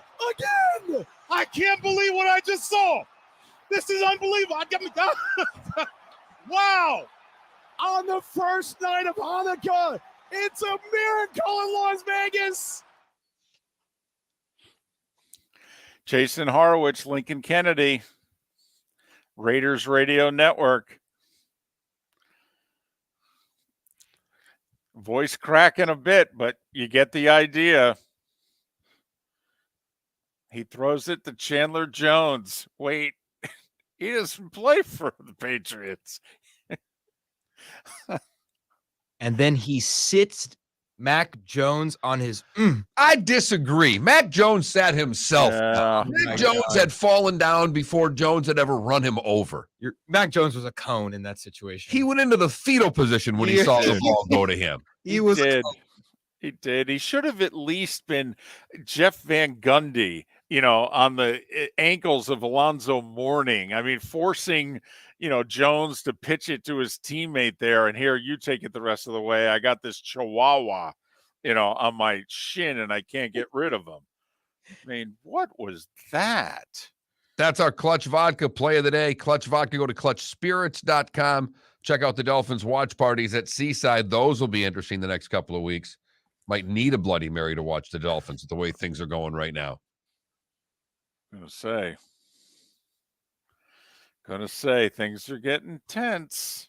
That is for vodka to sure. watch the Dolphins. Yep. If you're going to do it, drink Clutch Vodka. That's what we say around here. Clutch with a K. Miller and Moulton. We have so many poll questions that we could ask based on what has taken place in the last 48 plus hours. I mean, Well, in which case, then let's just put up about 10 of them. To make up for the last couple of months, David. And in fact, if we did poll questions anymore, we really would ask it this way. I would be strongly urging you to phrase the question this way. What was more ridiculous? Question mark. Blowing a 33-point halftime lead, the ending of the Pats-Raiders game. Because we had never seen either before. 33 spit and they blow it. That had never happened before. And is it a hold my beer moment for what happened at the end of the Raiders-Patriots game? That's really the question. Right. Unbelievable. Miller and Moulton, we thank you so much for listening. Tommy Smith to talk about the epic World Cup final at 8 o'clock right here. Where else? The Florida Sports Network. Don't miss the Miami Dolphins watch party every Sunday at the Seaside Bar and Grill in Bonita Springs. Presented by Clutch Vodka. The Seaside will be serving Clutch Vodka drinks, including the awesome Bloody Mary bar at the Seaside. If you can't be at Hard Rock Stadium, come have fun at the best place in town to watch the Dolphins and enjoy the best, clean, crisp, smoothest vodka. That's Clutch with a K. Miami Dolphins parties every week at the Seaside Bar and Grill on Old 41 in Bonita Springs. Powered by Clutch Vodka. David Moulton for Napa, Napa Auto Parts, and Napa Filters. Insist on Napa filters for your vehicles, or if you're a do-it-yourselfer, only buy Napa filters. Napa has a filter for almost anything on earth that moves, whether it's motorcycles, foreign and domestic cars, vans, SUVs, earth-moving equipment. You get the idea. Napa Auto Parts, Napa filters. Insist on them for your vehicles, or if you're a do-it-yourselfer, only buy Napa filters. Miller and Moulton here for the Clutch Vodka play of the day. Mark, remember Nick Charles, Fred Hickman, the CNN play of the day? Yeah, CNN did a nightly sports show. That was a while ago. Yes, it was. Just work with me. Everyone liked the pod, the play of the day. So how about we have the Clutch Vodka play of the day? Sounds good. fun, smooth, like Clutch Vodka. Listen weekday mornings for the Clutch Vodka Play of the Day. That's Clutch with a K. Mark Miller for SWFL Golf Carts or online, flgolfcarts.com. If you're looking for a golf cart, an e-bike, or an e-motorcycle, go visit Alex and the gang at SWFL Golf Carts. flgolfcarts.com online. Check out their whole inventory. If you're looking for a custom cart, they can take care of you. 2-seater, 4-seater, 6-seater, they've got you covered. E-bikes, nobody better for value and service. E-motorcycles, check them out. Again, flgolfcarts.com. flgolfcarts.com. You are listening to Miller and Moulton on the Florida Sports Network.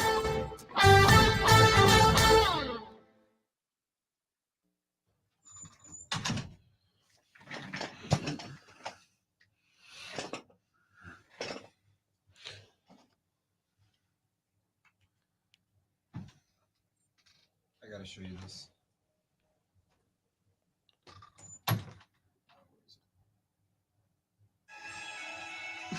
Someone added the music.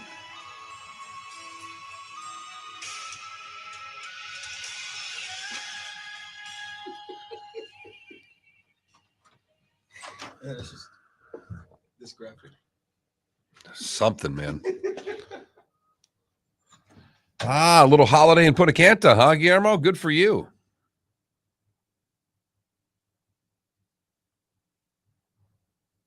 Did you say Punta Cana? Felipe, Okay, I'm sorry. how many things do you get? When's A lot. when's the last time you had a perfect show? Oh. Okay. You want to make fun of my bad accent? Knock yourself out.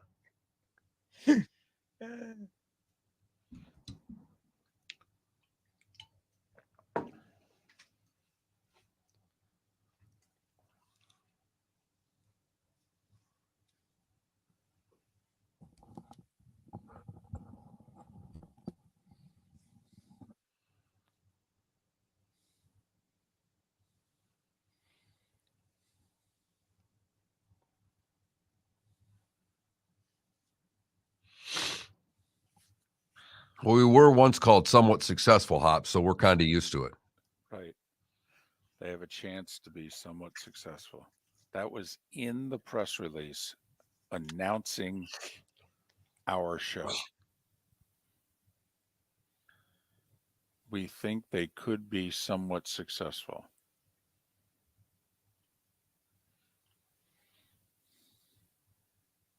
They're showing the Kenyon Drake Dolphins miracle on my screen right now. Yeah, that doesn't even rank. I mean, it honestly, if you're the Patriots in terms of worst way to lose games, the difference between yesterday and the Kenyon Drake miracle play, how big is that canyon? Because I think it's huge.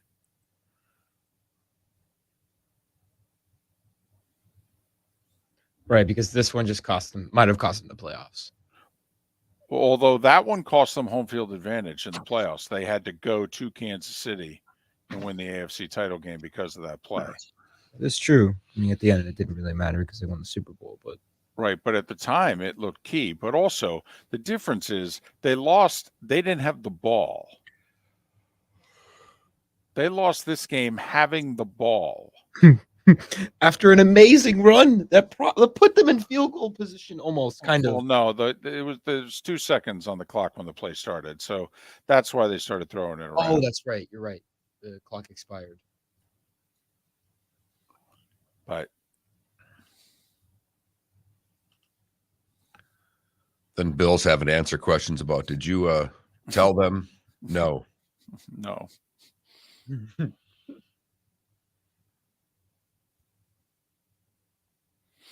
Hey, Felipe, when Chambers calls in and we do the interview, all right, Mark, what do you say? FGCU wants to send the interview out. Think we should let him? Yeah. Yeah. Okay. So, Felipe, I've got an email address for you to clip it and send it to. Cool. After it's over. All right. They wanted St. Bonaventure Friday. Yes, they did. They beat the Bonnies. I know Saw this that. is not a Bonnie's team that's as good as the last 3-4 years, but still. Yeah, because they just Olean, graduated everybody. yeah, Olean though is not usually an easy place to get a W. There's a kid that I was watching yesterday at Emotep. Their point guard. Yes, going to FGCU next year. Yeah, apparently he had a really bad game until the very end. Yeah. Here we go.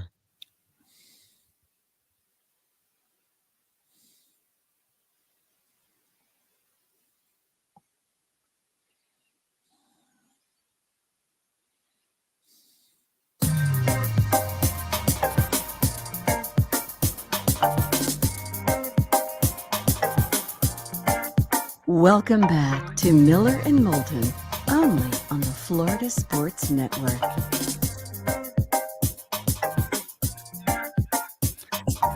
"22 minutes before the hour, Miller and Moulton, the Florida Sports Network, floridasportsnetwork.com. Tommy Smith, the acclaimed soccer analyst, to join us at the top of the hour to talk about the epic World Cup final between Argentina and France.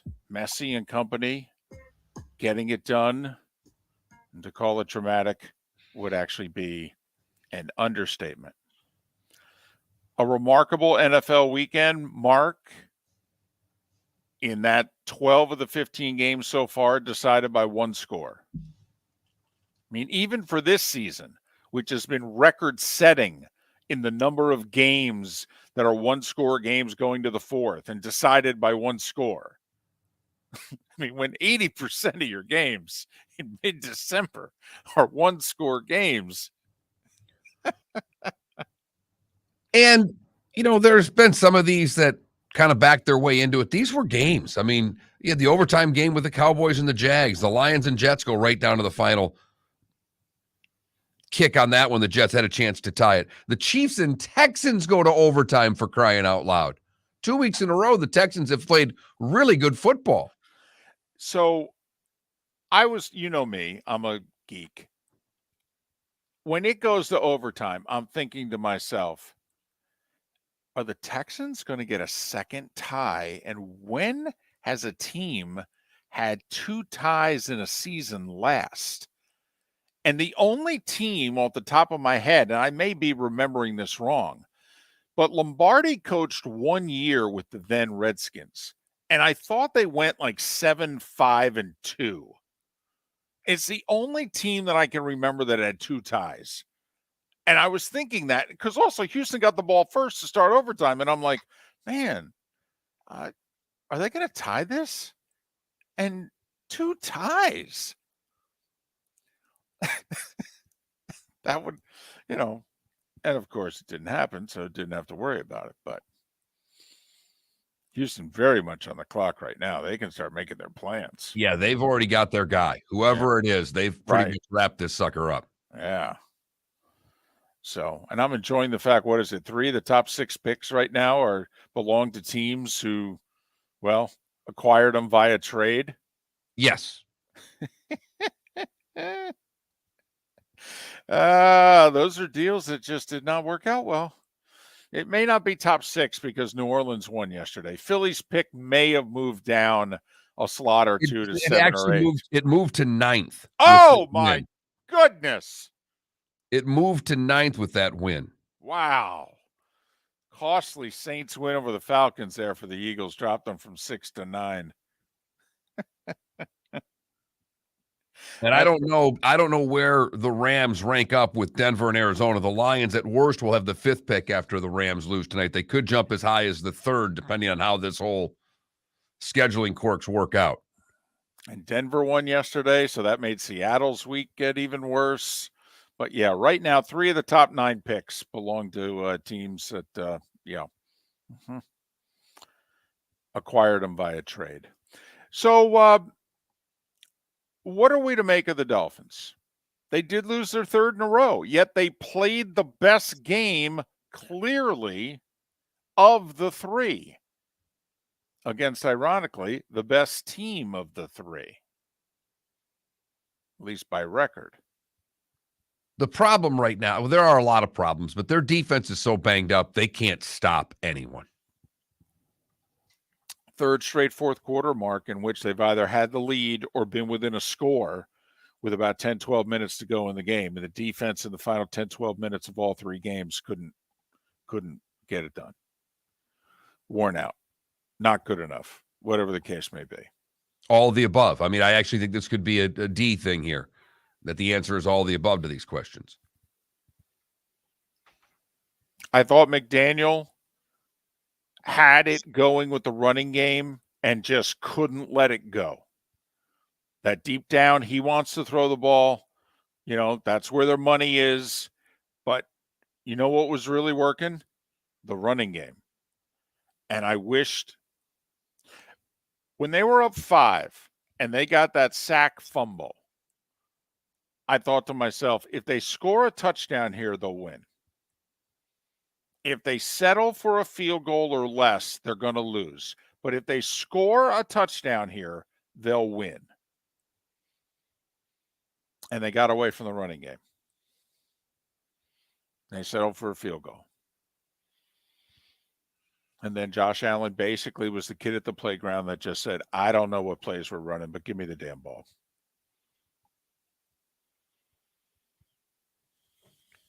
And you're right in what you had said earlier in the show, that is incredibly similar to the Ravens offense. And with Lamar being faster than Josh Allen, I don't know what other attribute he has that's better.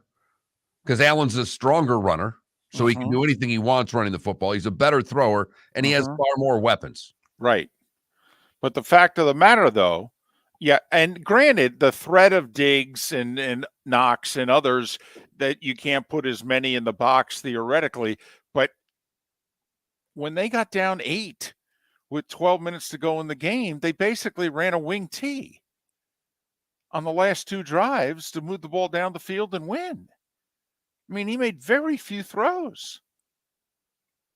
But we all know he's capable of making those throws. I mean, he can beat you from the pocket, throwing for 400 yards. But it was interesting, you know, and the Bills are trying to win a Super Bowl here. Dolphins are just trying to make the playoffs. The Bills are trying to win a Super Bowl. From what you saw of the Bills in a winning effort Saturday, that look like a Super Bowl team to you? It's close. Because I think they can win that way. I think they can put the whole game. I mean, they were close enough last year that I know it came down to whatever many seconds or whatever the hell it was. But there's no reason for me to believe this team can't win that way. I'm worried about their defense. Since Von Miller got hurt, Mark, that defense has not been close to the same defense. Not even close. I mean, the Lions began pushing them around without Von Miller on the field, and you can just keep on going the rest of these games. They're winning them, but it's because Josh Allen and company are saving the damn day.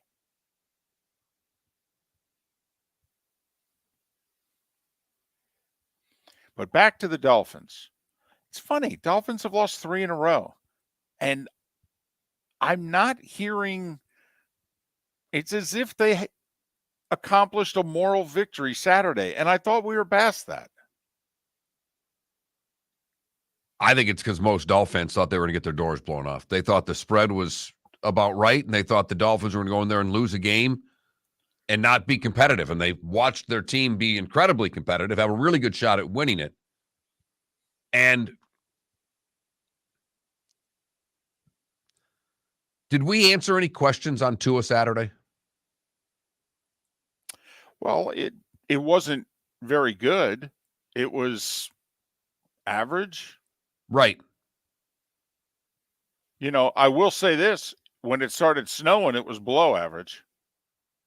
I mean, I thought the team, pardon the expression, I thought the team melted once it started snowing. Now, maybe it just worked out that way that basically it started snowing once the Bills got the ball down 8 and Miami only had it once the rest of the way. But it just, the defense let them go up and down the field twice, and the offense did not much of anything. Well, and that defense, as banged up as it is, by the time the second half rolls around, there's nothing left for the Miami defense. No, I mean, they gave him a good quarter. They gave him a really good third quarter. They gave him a turnover in prime position to put it in the end zone, and they only kicked a field goal. And then after that, the Bills said, we'll take it from here. But maybe it's the Jets and Patriots both losing and Dolphin able to take a look at the standings and realize, well, you know, we still control this thing here. And I like our chances against New England and the Jets. And I mean, Mark, let's face it, they could be favored in their final 3 games. They're going to be a favorite against Green Bay, probably around, 5, I would guess. That New England game will be a toss-up. They might be a 2-point dog on the road, something like that. And then they'll be a favorite at home against the Jets. I mean, right now, if I gave you winning their last 3 or missing the playoffs as the 2 extremes, which one would you take? Oh, winning their last 3 or missing the playoffs? I would take winning the last 3. I would too. I think they're going to win their 2 home games against Green Bay and the Jets. I do. By the way, good call. They're already installed as a 4.5-point favorite. Against Green Bay? Against Green Bay. Okay. Oh, no, Mark, we're good at picking the spread. We're just not good at picking the game with the spread. No, we're really good at figuring out the spread. If we could only then pick the game with the spread. Apparently, the only inspiration we provide is the Orlando Magic. That's it. We're their good luck charm. And that's, of course, by picking against them every time they come on and saying they're going to lose and not cover. Well, right. It's not just picking against them. It's guaranteeing they're not going to win. That's what we started doing. Right. And since then, they're 6-0. 6-0. Went to Boston and won on Friday night and Sunday afternoon. Now, one of the Boston's big 2 sat out yesterday for personal reasons, but still. Don't care. I mean, still. It's the Orlando Magic, for goodness sakes. I think they had won 2 road games all year before this. They went to Boston and won twice in 48 hours. We digress. Back to the Dolphins. Why is there not panic from Dolphin today? I find that interesting. 1, I think they expected to lose. 2, it wasn't nearly as bad as the last 2. Okay, that's great. It's the National Football League. Who cares? You're 0-3. You went for the 2 seed to the 7 seed so far this month. I mean, there's no panic because they have largely over losing 3 in a row given up. They went from thinking they could win a division, perhaps be a 2 seed, and have watched this whole thing dissipate so quickly that they're just trying to figure out if they can hold on and make the postseason. Because the fandom part of them has already, they had made the playoffs at 3 weeks ago. It was a done deal. It was a foregone conclusion. Right. But I'm just wondering, why is there not panic right now of them missing the playoffs entirely? I mean, it's tough to go from 8-3 to out of the playoffs. And they're trying really hard. Now, granted, they've played 3 teams in a row on the road, all with winning records, who all are in the playoffs right now. I mean, one of them's a 1 seed, one of them's a 3 seed, one of them's a 6 seed. We'll say the Chargers, it'd be tough for them not to make the playoffs now. They got through the tough stretch of their schedule. Now they got like Rams and Broncos and, Cardinals. I mean, it's Chargers might very well run the table.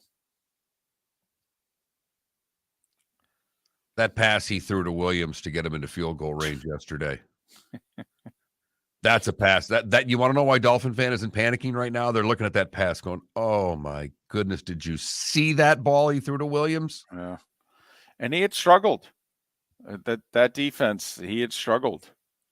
2 interceptions. I don't think he threw a touchdown yesterday, but made the play when he had to, which, let's face it, has not necessarily been his resume so far in his young career. But they are finding ways to win finally. Remember, it all started with that drive in Arizona and going for 2 and getting it. That's what started this Chargers turnaround.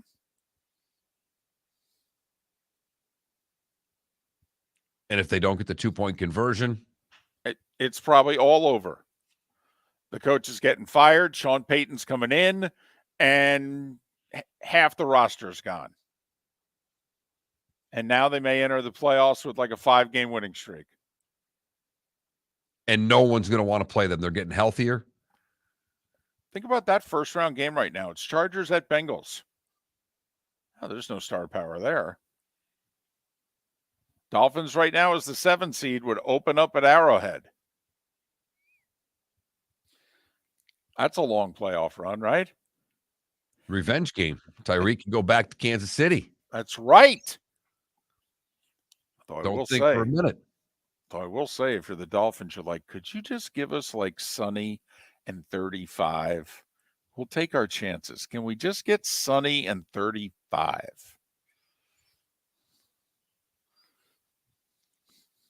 So that's a little bit of around the National Football League. Miller and Moulton. Tommy Smith to talk the World Cup final next. Don't miss the Miami Dolphins watch party every Sunday at the Seaside Bar and Grill in Bonita Springs. Presented by Clutch Vodka. The Seaside will be serving Clutch Vodka drinks, including the awesome Bloody Mary bar at the Seaside. If you can't be at Hard Rock Stadium, come have fun at the best place in town to watch the Dolphins and enjoy the best, clean, crisp, smoothest vodka. That's Clutch with a K. Miami Dolphins parties every week at the Seaside Bar and Grill on Old 41 in Bonita Springs. Powered by Clutch Vodka. David Moulton for Napa, Napa Auto Parts, and Napa Filters. Insist on Napa filters for your vehicles, or if you're a do-it-yourselfer, only buy Napa filters. Napa has a filter for almost anything on earth that moves, whether it's motorcycles, foreign and domestic cars, vans, SUVs, earth-moving equipment. You get the idea. Napa Auto Parts, Napa filters. Insist on them for your vehicles, or if you're a do-it-yourselfer, only buy Napa filters. Mark Miller for SWFL Golf Carts, or online,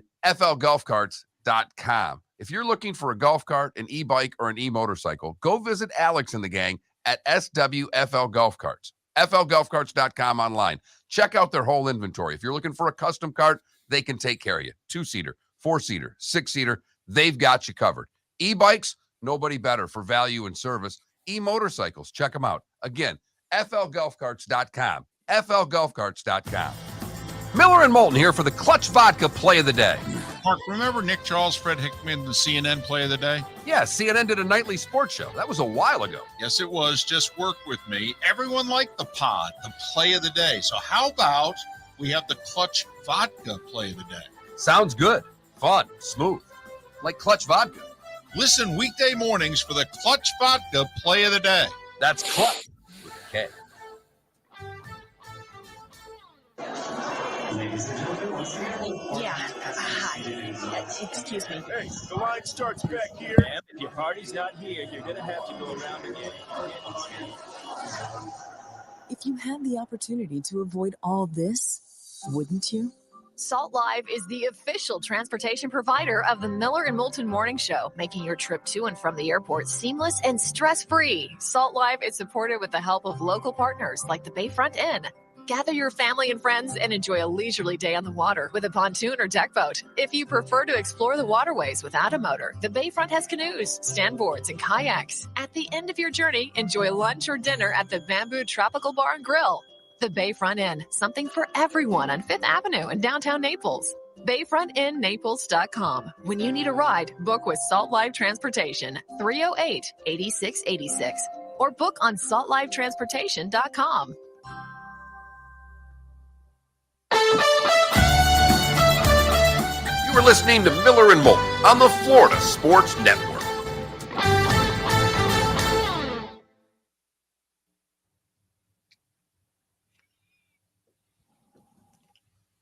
And on top of everything that happened in the sports weekend, you had Tiger and Charlie playing. How much of it did you watch? On social media, a bunch of it. Live on TV, none of it.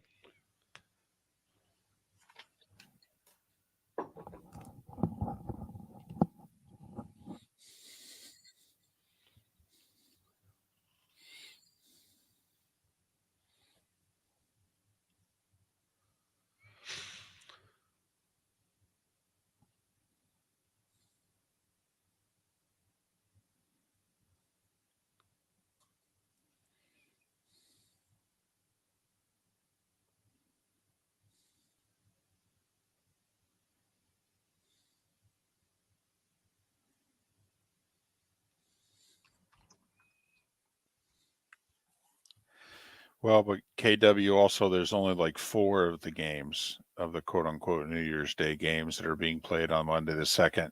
And the Rose Bowl is the last game because there's a Monday Night Football game that night. And it's Bills at Bengals. So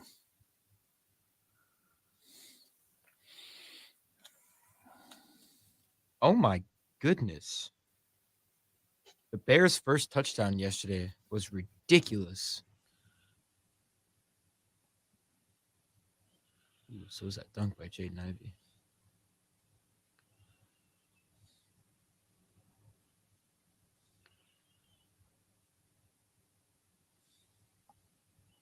Ooh. Oh, that's nice. The Kraken. Saw a Kraken jersey at the Everblades game Saturday. nice. Some kid had a Kraken. Boy, I tell you, that has turned into I'm wearing my favorite hockey team stuff to the game place. Yes. That is The exactly whole, what like that Eve, is. Eve, unbeknownst to me, wore her Penguin stuff. People next to me all had on Blackhawk stuff. Huh. Saw a whole family walk in. Mom, dad, 2 kids, all 4 had Rangers jerseys on. Wow.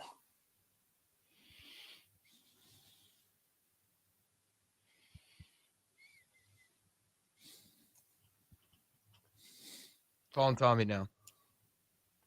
Good.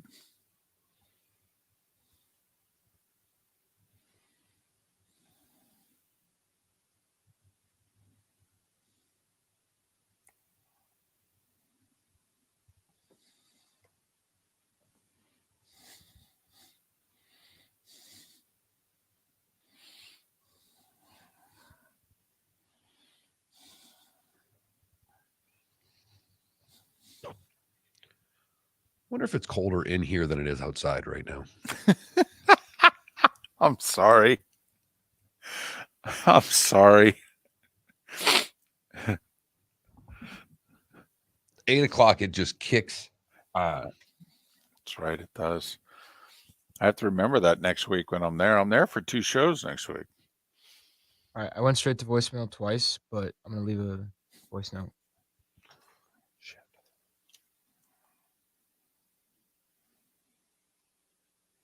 He did not retweet it either.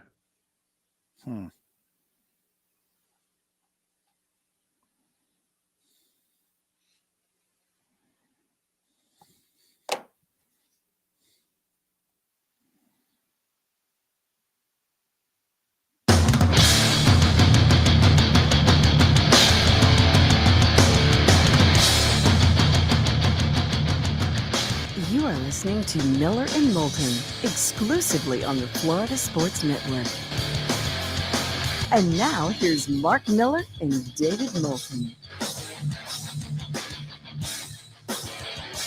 It is the top of the 8 o'clock hour. Miller and Moulton, the Florida Sports Network, floridasportsnetwork.com.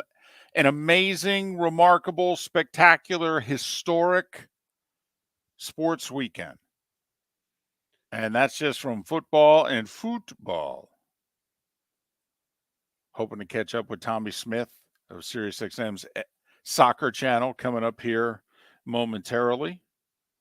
But looking back, and still one more game to go tonight in Green Bay, which is where I am. It's 12 right now. They're expecting a high temperature between 6 and 9 at kickoff. Rams and Packers to wrap up what has been a tremendous Week 15, where 12 of the 15 games so far decided by one score in the NFL. Remarkable NFL weekend. 2/3 of Florida took it on the chin. The Dolphins going down to the Bills. The Bucks playing the best half of football they've played in months, only to respond with one of the worst halves of football they've played, getting blown out by the Bengals in the second half. But it was the Jags with the big comeback, rallying from 17 down to go to overtime and beat Dallas in what was a wild one, to say the very least. Tommy Smith of ESPN and SiriusXM's FC 157, kind enough to join us, co-host of Grumpy Pundits. It should be noted, Mark, he was the best pundit on the SiriusXM soccer channel in terms of picking World Cup matches. You can follow Tommy on Twitter at Tommy Smith, Smith with a Y, Tommy Smith ESPN, Tommy Smith ESPN. Tommy, it's David and Mark once again. How are you? David and Mark, I hope you made plenty of money. I told you last week or the week before when I was on to bet Argentina in the World Cup final that we're going to win it. What a remarkable final, Tommy. I mean, you've covered this game for a long time. Give us some historical perspective of the greatness of what we witnessed yesterday morning. Well, I think the greatness of what we witnessed was not seen before. I think that's why it's very hard to describe it. I mean, over the years, we've seen great World Cup finals. We've seen Pelé in his prime scoring unbelievable goals for Brazil, but they would always win, you know. Yesterday's game was so different in the sense that Argentina did exactly what is written on the box. They went up by 2 goals, and then they give up 2 goals. I mean, they basically did the same against the Dutch and almost did the same against the Australians. And here they come along, and yesterday it looked like they were cruising. I mean, they did not let France into the game, and all of a sudden Mbappe got going. The referee got going, which was more important, and France were back in the game. And then it was all hell broke loose. I mean, there was a goal then from Messi, and then there was another goal from Mbappe, and then we went to those famous penalty kicks. And I mean, I don't like him. I have to say that. But is there anything more exciting in sport than having to step up and take that penalty kick and win the World Cup for your country? Can you imagine the pressure that's on players' backs at that stage? No. And while watching it, what was so impressive to me, and I don't know if it's because maybe they played so many close matches and they had penalties earlier, but Argentina's forwards there seemed so poised. I mean, Messi just guided his shot into the net. I mean, who was it who went third, who kicked it literally right down the middle? The onions you have to do that. Tommy, it just seemed to me as if they were more poised in penalties. Yeah, they certainly didn't let the occasion run away with them, which was amazing because when you consider that France were coming in as the defending champions, and it's been about 50 years since anybody has defended the World Cup. So you would have said to yourself, okay, France are probably the big favourites here, but they weren't. Once they got the first one, which was fine. Mbappe gets the first one. He's got a score. But once you miss a penalty in the penalty kickouts, it does something to you. And as soon as, the goalkeeper, Martinez, who did really well, he saved the second one. It wasn't the second one for France was missed. It was actually saved. And then the third one was driven round the post. And I mean, Argentina they were there, they were chomping at the bit. Give it to me. And they had a few good goal scorers on the field. Scaloni, the manager, he managed it well to make sure that he had guys on the field who had, in their lifetime, had taken penalty kicks before. The second goal by Argentina is as pretty of a goal as I've ever seen watching the game, Tommy. When you see something like that, is that the highlight film that you put up to sell the sport? Because there were 6 players that touched the ball. Messi's pass is as good as it gets. Just that goal to me is as good as the sport can be played.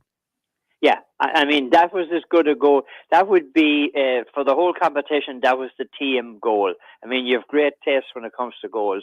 And don't forget that Irish guy in the middle of it, O'Higgins. Don't know how he got into Australia, but he's down there anyhow. And he played the ball through as well. And then the way De Maria, I mean, De Maria hadn't played for, I think, since the group stages. He was injured. So that was a gamble putting him on yesterday, but he played really well. He really verified the fact that Scaloni put him in there. And his touch on the end of the ball, it looked like he tried to drive it into the ground. And when he drove it into the ground, just took that little bounce, and the keeper had no chance. But it was an absolutely picture-perfect goal. He's Tommy Smith of ESPN and SiriusXM's FC 157, their soccer channel. You can follow him on Twitter at Tommy Smith, Smith with a Y, Tommy Smith ESPN, Tommy Smith ESPN. He is co-host of Grumpy Pundits on the SiriusXM FC 157. It is a show that you don't want to miss. Tommy, obviously, we are novices, okay, and we appreciate you over the years coming on and educating us, but it did seem to us as if A, there's been a little more scoring, but also B, Tommy, mentally, when you got up at the half, matches were over. That wasn't the case in this World Cup. And also, it was fitting that it wasn't the case in the final. Has the sport in that way changed a little bit? Yeah, it has changed a little bit. The players have become more, there are more good players who can share the goals around. The sport is like everything else. I mean, it's evolving. I mean, you are now allowed 5 substitutes, which makes an awful difference when it comes towards the end of the game instead of 3 substitutes. And the offside rule is still very contentious. We still don't know whether we like it or we don't. And I suppose VAR too has helped. It has helped in notching off scores. There has been scores which in the old days would have stood as goals and might have put a game out of sight. But now offside is being ruled by VAR, and those scores are being taken off the board. So it is a much more even game, and the players have become much better. These lads now, they started making $200,000 a week. So, I mean, they're not paupers anymore. Some of those lads are making $500,000 a week for playing soccer. So the whole thing has changed in terms of, the economics of the game. And the one thing that has failed to be done, in my opinion, and will change the game completely, is when you start getting the best athletes in the US who want to play soccer. That will change the game completely. And we'll see when that time, if it ever comes. When you look at that second 15 minutes, Tommy, that didn't seem normal. I mean, that looked like a hockey game does from the 80s when they played 6-5 hockey games all the time. To go up and down with that many scoring chances, was that unusual? Do you think coaches were having a meltdown the managers were having a meltdown during that time? Because even after the penalty that tied it back at 3, there was still a couple of really good quality chances. Yeah, it was insane. But I think what happened was there was a lot of conditions in Qatar that we didn't know about. Mostly, I think, the air conditioning, and it affected the players. And for some reason, the defenders seemed to get under much more pressure than the attackers did. So it was a case of good golden opportunities, a few legs that were really tired. And what's even more important when you come to playing any of these games is there were brains who were starting to get tired as well. They just, I know what I want to do, but I just can't put my legs to do it. Tommy, historically now for Messi, is there anyone else in, post Pele? Is there anyone else that was better? Yeah, probably not. I mean, Ronaldo was fairly close to him. The two players did different things. I always say we were very lucky to find the two of them in the one time. The question we'll have to ask now is, okay, so I didn't feel that Messi needed to go World Cup to solidify his legacy because he was one of the greatest. Now we have to wonder about Mbappe. He's the young man coming along. What is he, 22, 23 years old? He has a long career in front of him, so let's see what he can do. You could see what he could do yesterday. I mean, he scored goals like they were going out of style, and there wasn't a bit of pressure on him. The guy was out there he was out the park playing, having fun. And we were having fun watching him, that is for sure. Tommy, thanks so much for making time for us throughout the World Cup. Congratulations on all your success with Grumpy Pundits. And we won't be strangers, I promise. That's good. Grumpy Pundits is coming on in an hour now, and I'll tell you one thing. I want to feel really grumpy this morning, especially if those French guys call complaining. So join us on 157. Thanks, Tommy. Have a great day. Have a great festive season, guys. Don't get drunk too much over Christmas, all right? All right. Merry Christmas, Tommy. I can't guarantee that, Tommy. I'm an Irish Catholic. It kind of, But Tommy Smith with a Y. Follow him on Twitter, Tommy Smith ESPN, and Grumpy Pundits is SiriusXM FC 157. That's the soccer channel. He was the best pundit, and as we know, he's always one of the grumpiest. In our Twitch, 1,000 times. 1,000.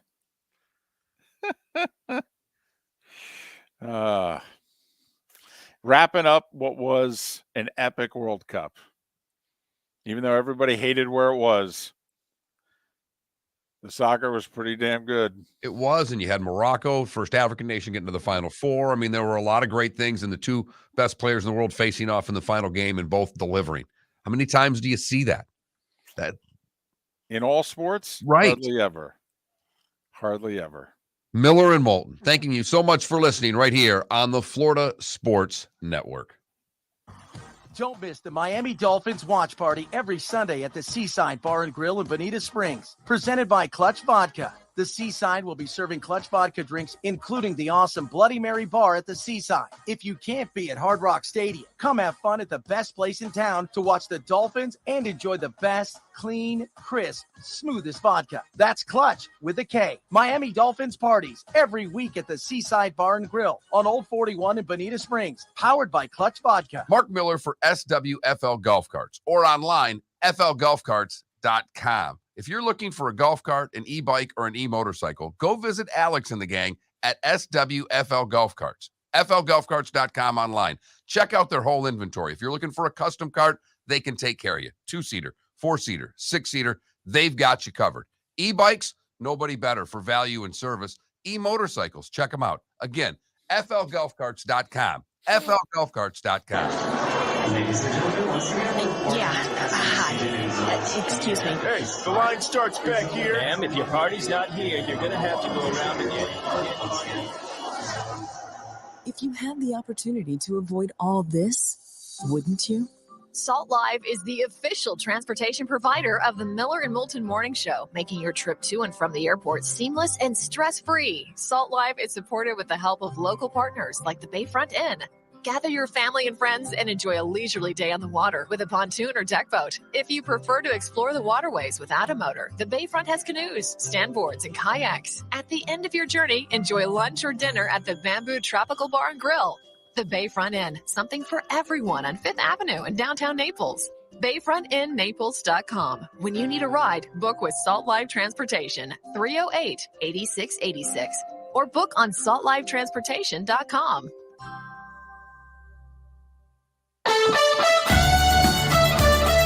You were listening to Miller and Moulton on the Florida Sports Network.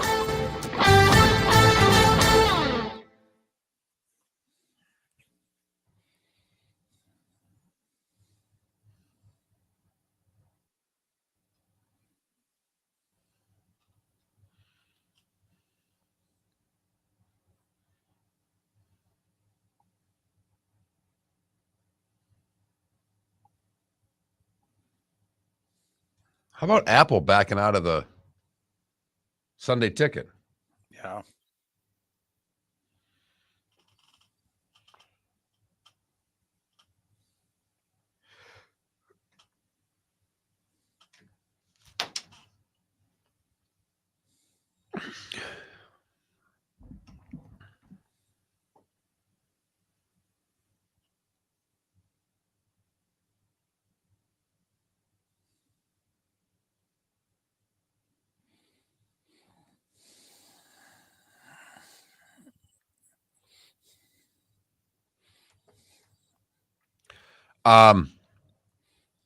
Totally blew it on the Tom Herman, Mike Leach thing.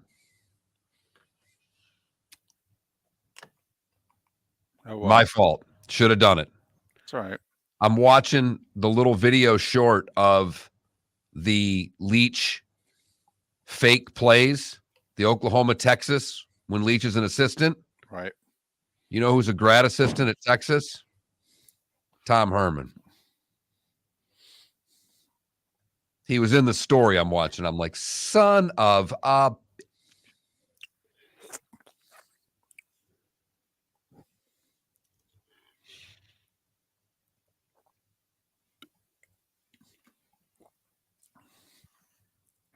Okay, music. The story seems to be that the NFL is putting a lot of restrictions on, like, whoever's going to get the Sunday ticket it's not going to be as exclusive as it has been, even though there were 2 Sunday tickets, but it's apparently going to be less exclusive than it even is now.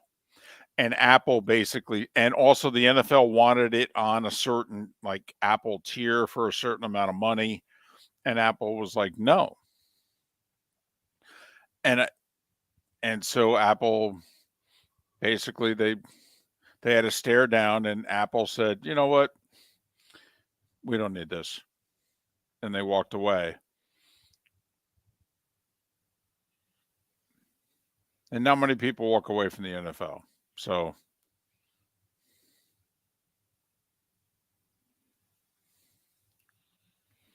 yeah, I'm sorry. I can't get into the father, son, father, daughter, mother, son.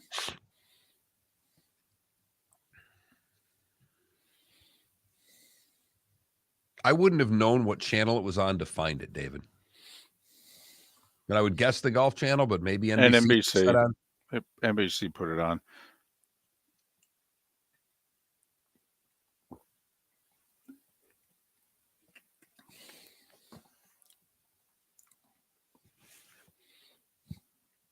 Did you see the clause that was added by, like, a Montana Republican into this new Army spending bill?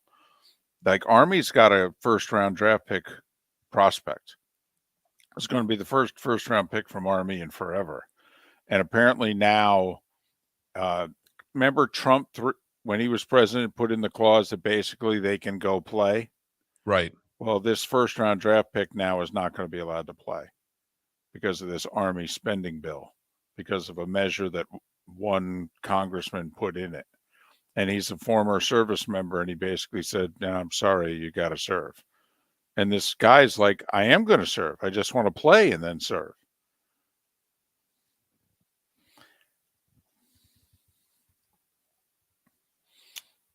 And remember when Manhattan fired their coach like 2 days before the season started, and their best player went to transfer?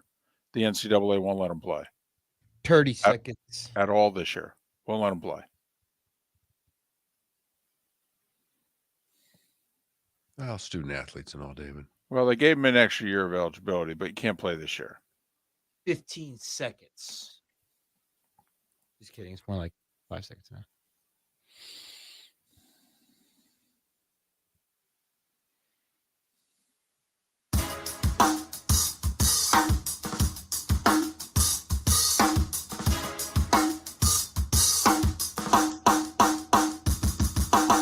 Welcome back to Miller and Moulton, only on the Florida Sports Network.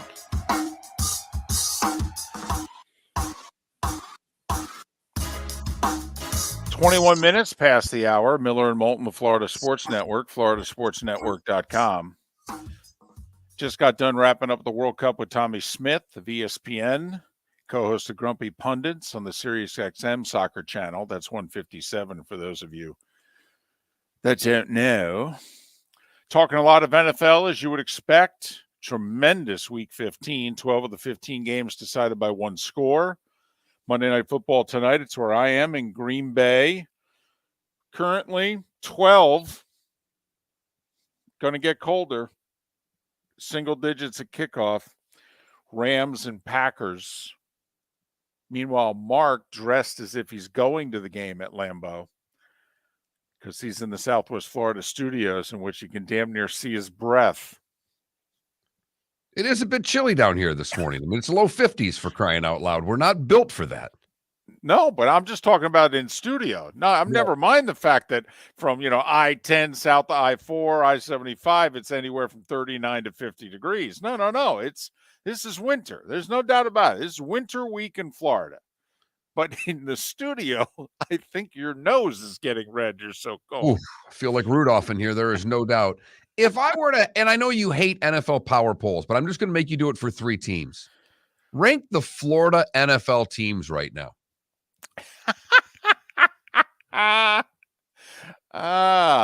One because of Tampa's last, and they're the first place team.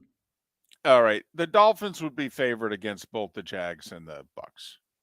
Now, take that what it will. They also have the best record of the 3. But I'm just saying, neutral field, Mark, if we could somehow set these guys up in bowl games, wouldn't you agree that the Dolphins would be favored against both the Jags and the Bucks? I think they'd be a 3-point favorite against the Bucks, and I think they'd be a point and a half favorite against the Jags. And I actually was thinking the other way around, the whole Brady factor. Yeah, have you watched them play? Well, that was before yesterday. I mean, come on. We hadn't seen him turn it over 4 times in a quarter before. I mean, you got to admit, this was a remarkable sports weekend. We saw things we've never seen before. Blowing a 33-point halftime lead. Okay. Having the ball on offense beyond midfield and throwing a pass so that the defense can score a touchdown and win the game on the final play of the game. Okay, and Tom Brady with 4 turnovers in a quarter.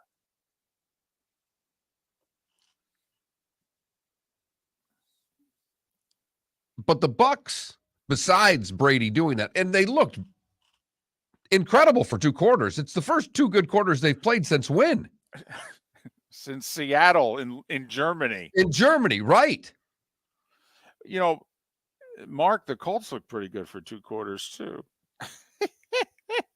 Look like the 72 Dolphins, for crying out loud. Oh, man. I do think, though, it goes to show just how fragile the Bucks are. Emotionally, psychologically. They're not a tough team. They're fragile. They put in a good week of prep, and they went out. They're doing everything right and the whole deal. And anybody have a problem with the fake punt? Up 17-3. Anybody have a problem with it? I will say, you're not expecting it, right? Up 14. You're up 14. You're faking it. But anybody have a problem with it? I mean, Todd Bowles defended it, said, listen, we had the right play on. That play should have easily got 5 yards. All right. Because we screwed it up. Replay kind of backs that up. I mean, it was there. They screwed it up. But anybody have a problem with it? Yes, no? Anybody? I don't ever have a problem with trying to choke someone out, if you know what I mean. You're up 14. One more score. Can you really put a team out? Probably. So, no, I didn't have a problem with it. Okay. Did you? Well, I mean, in fairness, I'm not watching it live. All right. I'm picking it all up. I didn't have a TV on the flight. And so I'm picking it all up postscript and trying to watch highlights and rewind and, during the layover and all that. But no, I actually think Bowles was right. The play was there. It's one of those things you prepare all week and we've got it. And you're right, Mark. I think he also knows that they're a teeter-totter right now. Okay. And he was trying to do something to help them get over the hump against a good team. He's clearly thinking, listen, we're going to need more points to hold on and beat these guys. And he was right. It was there. They screwed it up. I had a problem live with Dan Campbell up 3 in the 4th quarter going for the 54-yard field goal. Had a huge problem with that. Fortunately, his team bailed him out. Listen, he's going to probably get votes for coach of the year with the way things are going. I do not think he's great in game, but he clearly has done an incredible job, okay, in the last year and a half, okay, with that group. And they're now different. He has changed them and changed them for the better. Winning that game for them was important because they've been scoring 30 and winning these games, scoring a lot of points. To win a close, defensive, tight game should bode well for them going into Carolina. We'll see. I mean, I don't know if they make the postseason. I still think Washington and the Giants can both lose out. Looking at what's in front of them. I think the NFC is far from over. But to sit there and say that Detroit's going to win 8 and 9 to close out the season, that seems lofty. It'd be remarkable. I mean, it'd be up there. The Chargers one year started the season 0-4 and went 11-5 and made the playoffs. I mean, to make the playoffs, the Eagles made the playoffs last year from 2-5. The Lions are trying to do it from 1-6. 1-6. It's very impressive what they've done. Very impressive. But, that's why coaches get paid the bucks that they do. Those are big decisions. Those are game-changing decisions. And people putting a lot of pressure on Todd Bowles to, hey, do something to help your team win. Well, you could argue he made a call yesterday that should have helped his team win. But they're a bad team, so they screwed it up. And I think the question is, we've seen it. It only takes one moment. I mean, look at how fragile the Chargers were 3 weeks ago. One drive and a 2-point conversion with damn near no time left on the clock. They don't convert that, they're done. Now they're favored to enter the playoffs with a 5-game winning streak with 11 wins. And we keep waiting, Mark, waiting. Can the Bucks just, okay, well, they played a half. Okay. I mean, do we Roy Cummings this, glass half full it, and say, hey, if they're capable of playing a half that good against that good a team, is it in fact still in there? Oof, it's a tough sell. It's a really tough sell. But that half, that team that we watched there, it's funny, Mike Evans was open a lot in the first half. What are you trying to say, Mark? They got him the ball. Then they quit getting him the ball. Seems to be a theme. I don't know. I might just throw to him more. That's all. I mean, Mark, they are likely going to be favored in their next 3 games. The Tampa Bay Bucks. They're at Arizona. They're home for Carolina. They're at Atlanta. I mean, they could still go into the playoffs 9-8, 3-game winning streak. I mean, they're bad, but hope is not lost. David Moulton for Napa Auto Parts, and Napa Filters. Insist on Napa Filters for your vehicles, or if you're a do-it-yourselfer, only buy Napa Filters. Napa has a filter for almost anything on earth that moves, whether it's motorcycles, foreign and domestic cars, vans, SUVs, earth-moving equipment. You get the idea. Napa Auto Parts, Napa Filters. Insist on them for your vehicles, or if you're a do-it-yourselfer, only buy Napa Filters. Mark Miller for SWFL Golf Carts, or online, flgolfcarts.com. If you're looking for a golf cart, an e-bike, or an e-motorcycle, go visit Alex and the gang at SWFL Golf Carts. flgolfcarts.com online. Check out their whole inventory. If you're looking for a custom cart, they can take care of you. 2-seater, 4-seater, 6-seater, they've got you covered. E-bikes, nobody better for value and service. E-motorcycles, check them out. Again, flgolfcarts.com. flgolfcarts.com. Ladies and gentlemen, once again. Yeah. Hi. Excuse me. Hey, the line starts back here. Ma'am, if your party's not here, you're gonna have to go around again. Once again. If you had the opportunity to avoid all this, wouldn't you? Salt Live is the official transportation provider of the Miller and Moulton Morning Show, making your trip to and from the airport seamless and stress-free. Salt Live is supported with the help of local partners like the Bayfront Inn. Gather your family and friends and enjoy a leisurely day on the water with a pontoon or deck boat. If you prefer to explore the waterways without a motor, the Bayfront has canoes, standboards, and kayaks. At the end of your journey, enjoy lunch or dinner at the Bamboo Tropical Bar and Grill. The Bayfront Inn, something for everyone on 5th Avenue in downtown Naples.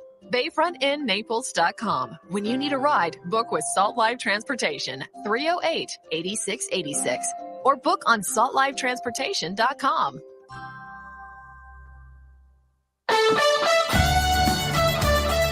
You are listening to Miller and Moulton on the Florida Sports Network.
If the Bucks win their next 2 games, they're South champions, Nobody can do anything about it, even if they lose to Atlanta and finish 8-9.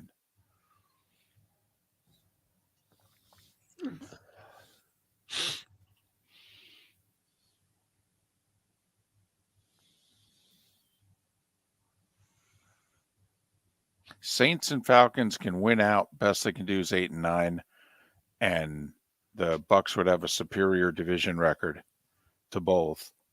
They swept the Saints, and at worst, they'll split with Atlanta. Whereas having lost to Carolina and having the same division record as Carolina, that's the money game. That's why, quite frankly, if the Bucks are only going to win 1 game the rest of the year, if they beat Carolina, it will probably be good enough to win the division at 7-10. So what you're saying is if the Lions get Carolina this week, the Bucks could win the division by default. No, I know they really could. If they win and the Lions lose, it'd be pretty close though. Yeah, but Carolina would still hold the tiebreaker. Right. Yeah.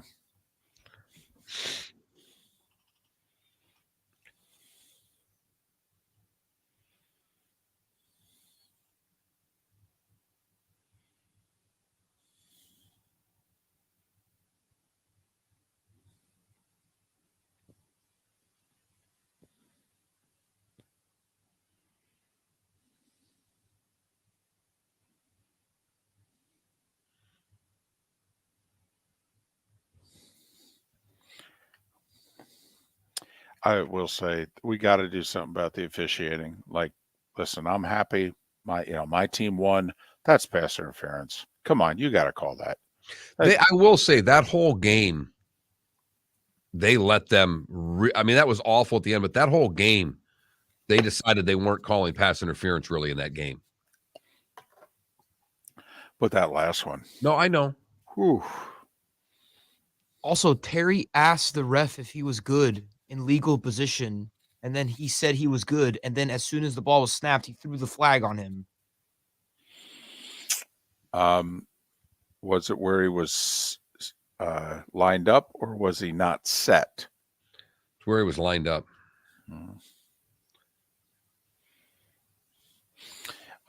Buddy of mine coached a high school team in Minnesota, Hawley. Same thing happened to him in a state championship, 4th quarter. Wide receiver lines up, looks at the official and goes, "Am I good?" Official goes, "Yep." Play starts. Official throws the flag down. They throw a bomb to that kid for a touchdown. Would have won him a state title.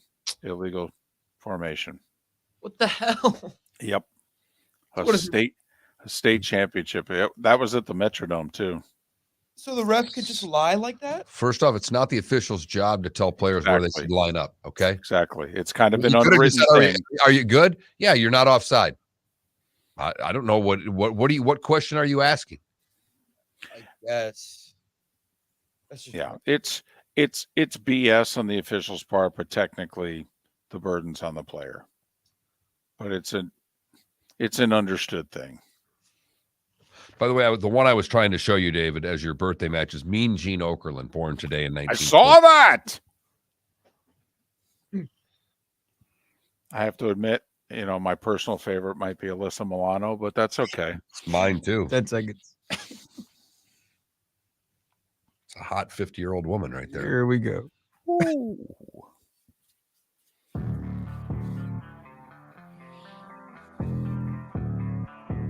Thanks for listening. And now, more of Miller and Moulton on the Florida Sports Network.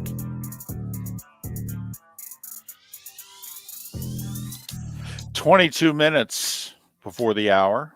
Miller and Moulton, the Florida Sports Network, floridasportsnetwork.com. For those of you in Southwest Florida that will be joining us for the bonus hour, Pat Chambers, the FGCU men's basketball coach, will join us right at the top of the bonus hour.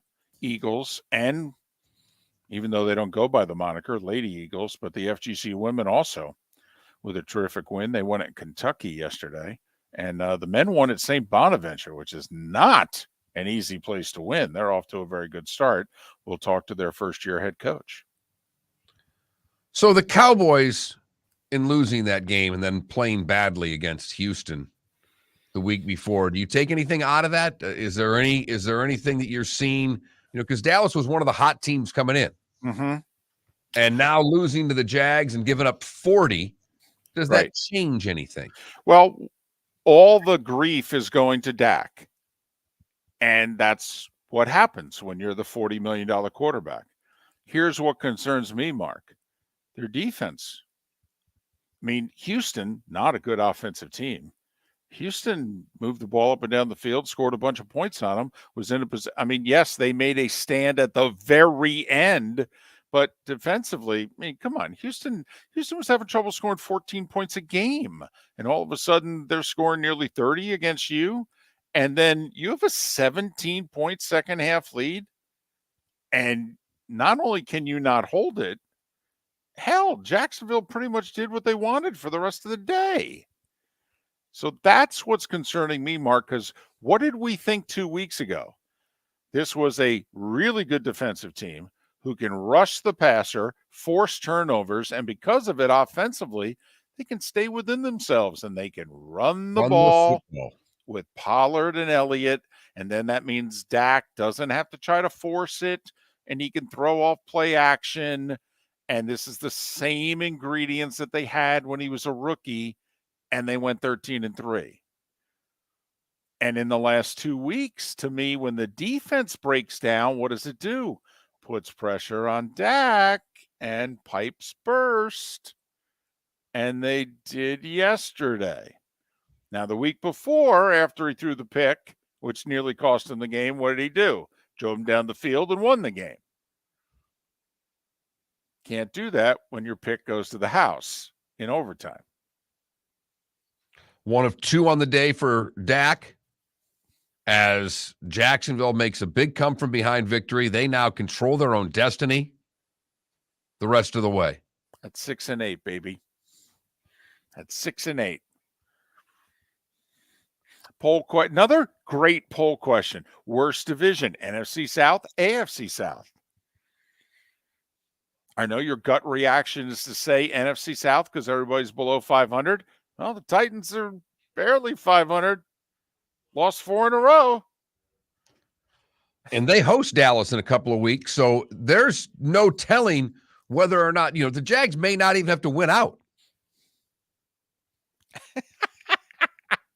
It's possible. It's true. If Dallas beats Tennessee. Right. I mean, it's possible the only win on the Titans schedule the rest of the way is Houston. That maybe they'll only get to 8. And in theory, then Jacksonville with a win against Tennessee, if they get to 8, they'd win the tiebreaker. can host a playoff game, baby. How about that, Mark? The Bucks and Jags with losing records can host playoff games, and the Dolphins could win 11 games and have to go to Kansas City.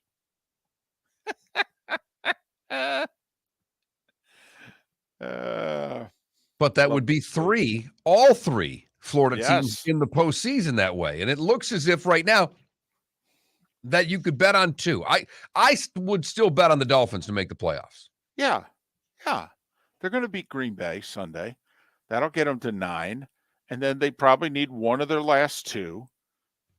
No, probably about it. If they beat Green Bay, they only have to win one of their last 2 to make the playoffs. Because obviously both the Patriots and Jets are 7-7. If they lose to the Dolphins, the best they get to is 9. The Dolphins, by beating them, would get to 10. So, beat Green Bay, you're all but in. So what you're saying is that basically the Sunday night game is going to boil down to Jets-Dolphins, Titans-Jags, or Lions and Packers on Week 18 is going to be our flex game to see who gets into the postseason. Yeah, there could be some crazy scenarios. Like you could have a case. Isn't Washington at Dallas? Hosting Dallas. That's the one. Okay. I think that's the one they'd like to get. Well, sure. But, here's the other thing. Dallas could be playing 2 meaningless games at the end of the year.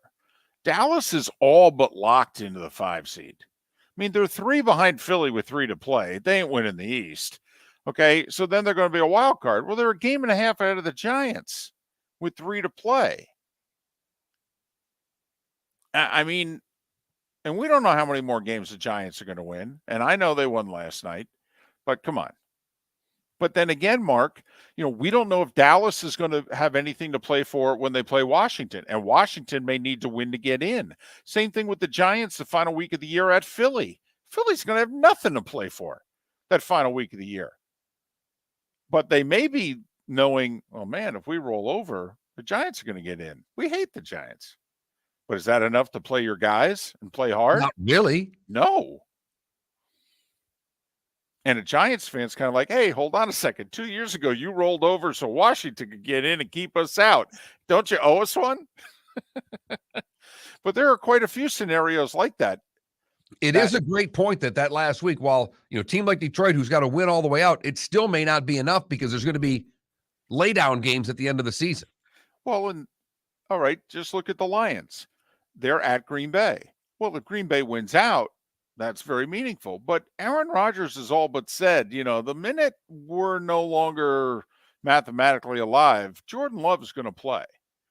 Well, say they lose Sunday to they could lose tonight to the Rams, but that's not expected. They're a 7-point favorite. So let's say they win tonight, lose at Miami. They're 6-9. I mean, they're not mathematically out, but they're out. Okay, so now, Mark, Detroit has to win at Green Bay to go to the playoffs. But what if the Packers are playing Jordan Love?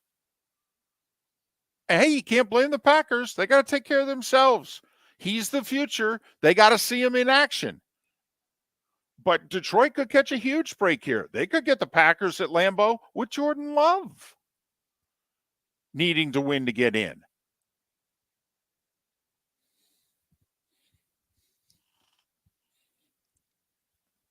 It is set up for some quirky Week 18 games, depending on how this schedule works out. And amazingly, I am just amazed that we're sitting here talking about the Jags control their own destiny to win their division. The Bucs, as bad as they are, they really have to beat Carolina in 2 weeks to win the division. It's important to note that one team that was 1-6 and one team that was 7-3 right now both have the same record. The Lions and the Titans.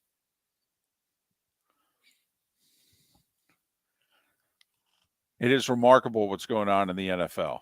And then you got the 3-headed monster in the AFC, in which you got the Bills and the Chiefs and the Bengals all looking at one another. And to me, they're like the heavyweight division in the early 70s. And one of them's only going to have to play one opponent. The other one's going to have to play 2.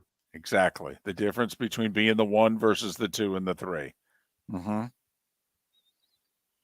And the Bills still have to play Cincinnati. at Cincinnati 2 weeks from tonight. Remember, we said it a couple of weeks ago. If the Bengals win out, and they've won how many in a row now? 6? 5? I think 6. 6. Okay. If the Bengals win out, they need one Chiefs loss. And it one almost Chiefs happened loss. yesterday. I know. That's what I'm thinking watching that game, going to Cincinnati now in the driver's. Nearly the Texans put the Cincinnati Bengals in the driver's seat for the one. But Mahomes does Mahomes-like things. And sometimes that's good enough for Kansas City to get wins. So there's 2 questions that I have. One for Bucs fan, one for Doll fan. Doll fan, why are you not concerned? Because clearly, Mark, they're not. I mean, our text line, the Twitch chat room, Doll fan is not concerned at all. They're not. Somehow, some way, they lost their 3rd in a row on Saturday, and Doll fan came out of it saying, you know what, we're going to be okay. And I'm asking you why. We got a texter who said, as a Dolphins fan, I was cheesing out to plus 15, so that should tell you how I felt on the game. Right. So is that why you're okay? Because they lost by less than expected? I mean, the quarterback's not playing well, folks. He's not. And the defense is battered. Or have you gone from concern to full-on panic and you just can't text and type on with your hands right now? And that is a fair thing to have said to a Dolphin fan right now. Maybe. Maybe you're in shock. Maybe you're numb. Maybe you had too much clutch vodka at the Dolphins party. But it's 3 in a row, all the teams that the Dolphins think a lot of. And they basically were told what they are. Pat you on the head. You're the junior varsity. These are the varsity teams in the league. And when you guys can catch up, we'll see you again next year. Because clearly you're not good enough to play with the big boys. So either they're accepting or they're numb. Stumpy in our Twitch chat room. I am used to being disappointed every year. Okay, well then that means that what? You're done? They broke you, and whatever happens the rest of the way, you're numb to it? Because I'm getting the sense that Dolphin actually took a lot of positives out of the loss, and they're like, we'll be fine. Like Aaron Rodgers, relax, we'll be fine. I'm almost getting the sense today that Dolphins like, you know what? They actually showed me a lot in that loss. And if we play like that the rest of the way, we'll be fine. Huh. Okay. And then Bucs fan. Is yesterday the first time in which you thought to yourself, I might be interested in this post-Brady era? Can we start that? Because I got to admit, Mark, as somebody who's been paying attention to the Tampa Bay Bucs for a long time, I'm not in a hurry to start the post-Brady era. Neither am I. And see, I'm just the opposite of you. I watched the first half yesterday and went, that guy throwing it around to those receivers looked pretty good. And then that second half came against a very good team. They almost won the Super Bowl, and they're on a roll. You could argue right now, including when they had the lead in the fourth quarter of the Super Bowl, the Bengals are playing the best they've played in the last 2 years right now.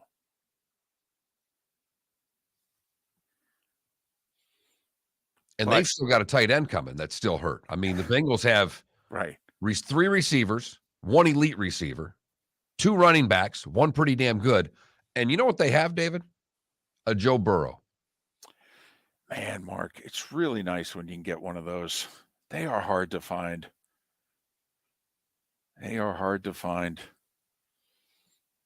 Man, I love me when I can get a Joe Burrow. LSU got one. Might have had the greatest team in college football history, at least the greatest offense. Now look at the Bengals. It's a disaster of an organization. They got a Joe Burrow. Man, it's like getting a Mercedes convertible. Find a Joe Burrow. Hmm. And I'm guessing you're saying a new Mercedes because I know you had a used one once and that didn't work out quite as nicely. It wasn't a Joe Burrow. It was a Joe Smith. I mean, it was not a Joe Burrow. Not at all.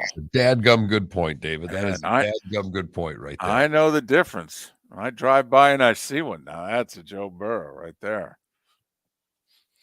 So it's funny. Dolph fan seems okay. Lost 3 in a row. Almost out of the playoffs. Bucks fan in first place. Might only need to win one more game the rest of the year. It's over. We might as well move on. Might as well see what Trask has. And the glass half full guy today is the Jags fan who controls their own destiny after beating the Dallas Cowboys. Good for them. Now that is a wild state of affairs of the NFL franchises in the state of Florida. 2 numb, 1 giddy. The giddy one has to win at least 2 games and probably the rest of their games to get to the postseason. It's kind of like too hot, too cold, just right. It's like the 3 teams are porridge. Miller and Moulton, hoping that you're picking our porridge right here on the Florida Sports Network. David Moulton for Napa, Napa Auto Parts, and Napa Filters. Insist on Napa filters for your vehicles, or if you're a do-it-yourselfer, only buy Napa filters. Napa has a filter for almost anything on earth that moves, whether it's motorcycles, foreign and domestic cars, vans, SUVs, earth-moving equipment. You get the idea. Napa Auto Parts, Napa filters. Insist on them for your vehicles, or if you're do-it-yourselfer, only buy Napa filters. Mark Miller for SWFL Golf Carts, or online, flgolfcarts.com. If you're looking for a golf cart, an e-bike, or an e-motorcycle, go visit Alex and the gang at SWFL Golf Carts. flgolfcarts.com online. Check out their whole inventory. If you're looking for a custom cart, they can take care of you. 2-seater, 4-seater, 6-seater, they've got you covered. E-bikes, nobody better for value and service. E-motorcycles, check them out. Again, flgolfcarts.com. flgolfcarts.com. Ladies and gentlemen, once again. Hi. Excuse me. Hey, the line starts back here. Ma'am, if your party's not here, you're going to have to go around again. If you had the opportunity to avoid all this, wouldn't you?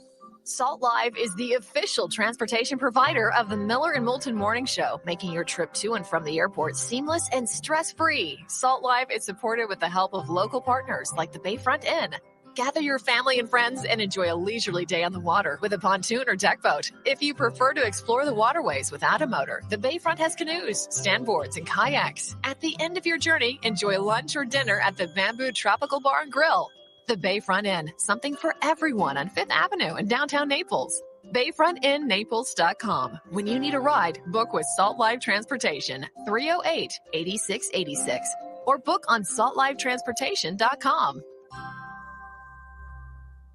Golfers, are you bored of the same old driving range warm-up routine that's not getting you the results that you want on the course? Power up your golf swing by adding resistance bands to your range sessions with the Orange Whip Golf's Power Strap Kit.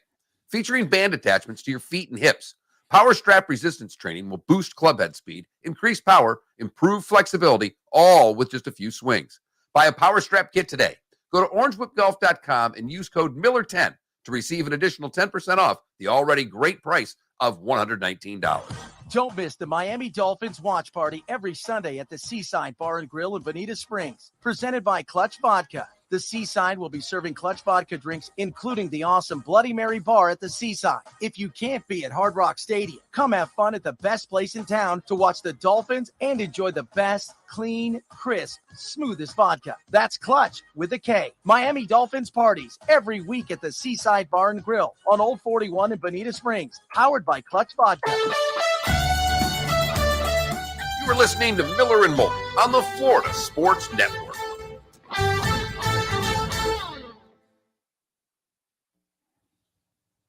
Damn. By the way, thank Tommy Smith, and he said, love coming on with you guys, and I wished him happy holidays and all that. He's leaving tonight for Ireland for 3 weeks. Oh, that's awesome. Working. You actually said it. Oh, you're looking for good better.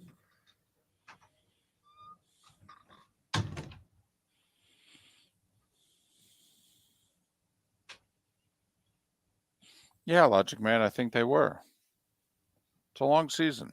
It's, come on. Like the Chiefs took the Texans seriously.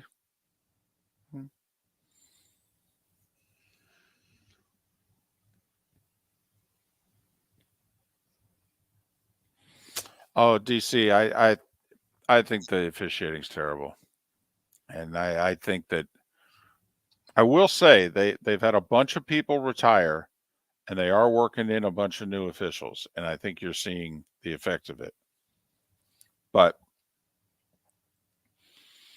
I think because so much is riding on the line, I really believe they need to adopt the Belichick plan. Which, by the way, we're the only two people in America that are advocating for that right now.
Probably Adam, but only because their wide receiving core is not good.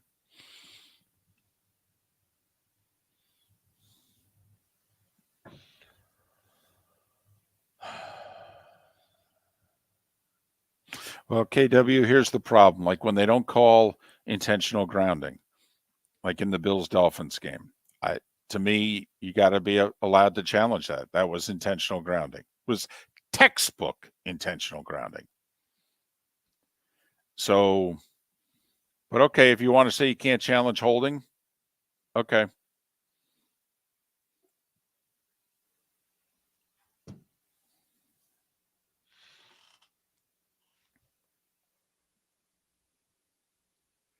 And I don't know if they ever do it just for the reasons you guys just went through. You can challenge anything but holding.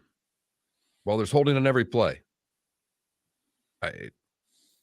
10 seconds. They can't even get it right when they've got it right. That guy was out of bounds and the damn should have never had the ending play of the Patriots game anyhow.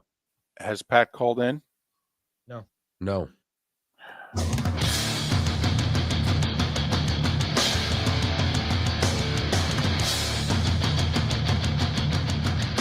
You are listening to Miller and Moulton, exclusively on the Florida Sports Network. And now here's Mark Miller and David Moulton. It is the bonus hour of Miller and Moulton here on the Florida Sports Network, floridasportsnetwork.com. Hoping to catch up with FGCU men's basketball coach Pat Chambers. We'll see if he calls in on the hotline. If so, we will gladly put him on the air. Otherwise, we're kicking around a glorious football weekend. You said something before we were on the air that you jumped out of your seat during the World Cup game. That I did. Like alone cheering. Yes. That is something we've not had a lot of. But it was that good just to kind of give you an idea of how good the weekend was. Moulton standing and cheering on his own. When a sporting event is so good and you really don't have a rooting interest and it absolutely grabs you and brings you in, that's any sport at the highest level.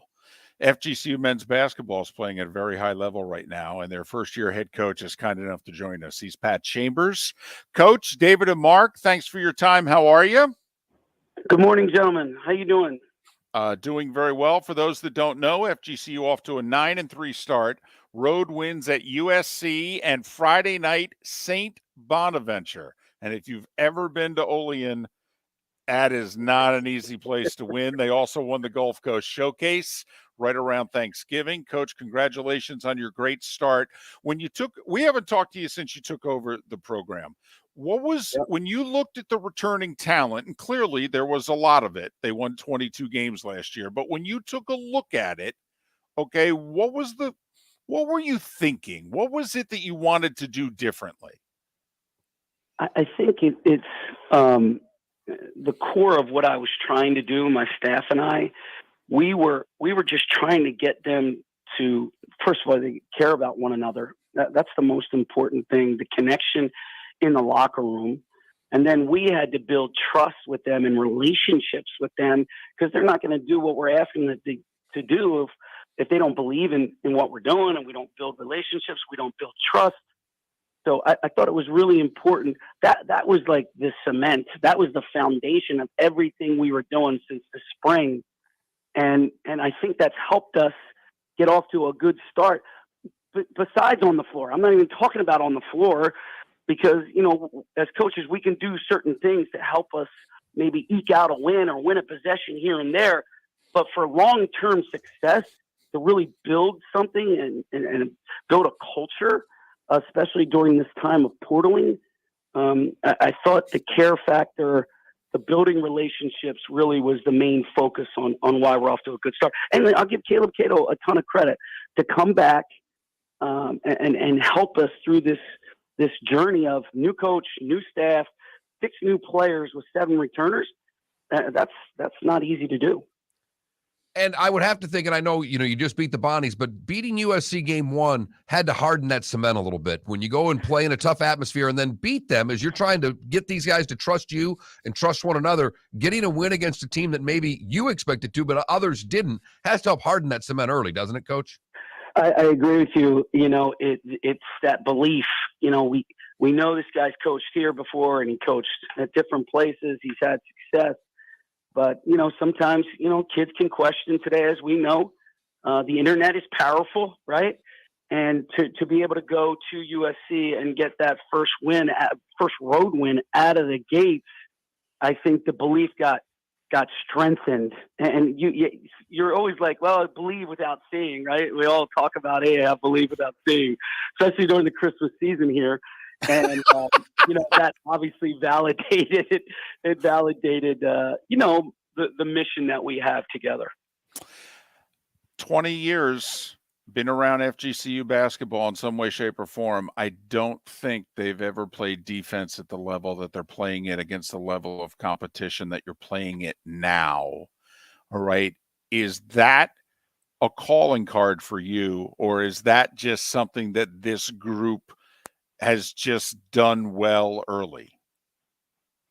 I know Andy's teams were more offensive. Joe's teams were more defensive. I'm trying to find a happy balance. I'm very proud of what we're doing on the defensive end. We have a lot of room for growth. The good news is we can still get better, and a lot of the mistakes that we are making are correctable. And that's what I'm telling my guys. I go, this is exciting. KenPom numbers are great. Our ball screen defense is great, but there's some weaknesses there's some leaks in the boat, right? There's some leaks in the boat, and we gotta fill those leaks with better rebounding and certain situations, knowing personnel a little bit better. But it's their mentality of, if on nights that we're not making shots, we can hang our hat on this end and get some stops, and good defense can create some easy opportunities on the offensive side. Well, Mark, coach is always looking to get better, but in their wins, They've given up 58, 62, 65, 53, 59, 59, 61 during this little stretch here. Well, and the other thing, Coach, that I've seen too is that looking at the stat sheets, you're playing a lot of guys a lot of minutes. Are you comfortable with your rotation right now, or are there still things you're trying to work on and how this rotation will look as you get closer to more conference games? No, it's a really, really good point. I don't want to wear my guys out. Cyrus has been out for over a month. Andre Weir's missed, a couple weeks. He's missed a lot of time. He got hurt at Georgia Southern, so he's been he's been playing sparingly. Now Sam has a little injury. Big Sammy, our 6'11" backup center. So we've been banged. Guys have been sick. So I am just, we're trying to find the right rotation. But when guys go out, we just say, hey, next man up. And fortunately, we have enough depth to be able to handle next man up. I mean, you said it in the opening, to win at St. Bonaventure, and that was my first time there. You remember John Candy and Steve Martin and Plain Spoons and Automobiles? Yep. I don't know the age bracket. No, you're hitting right. You're hitting right at home right there, Coach. We're right with you there.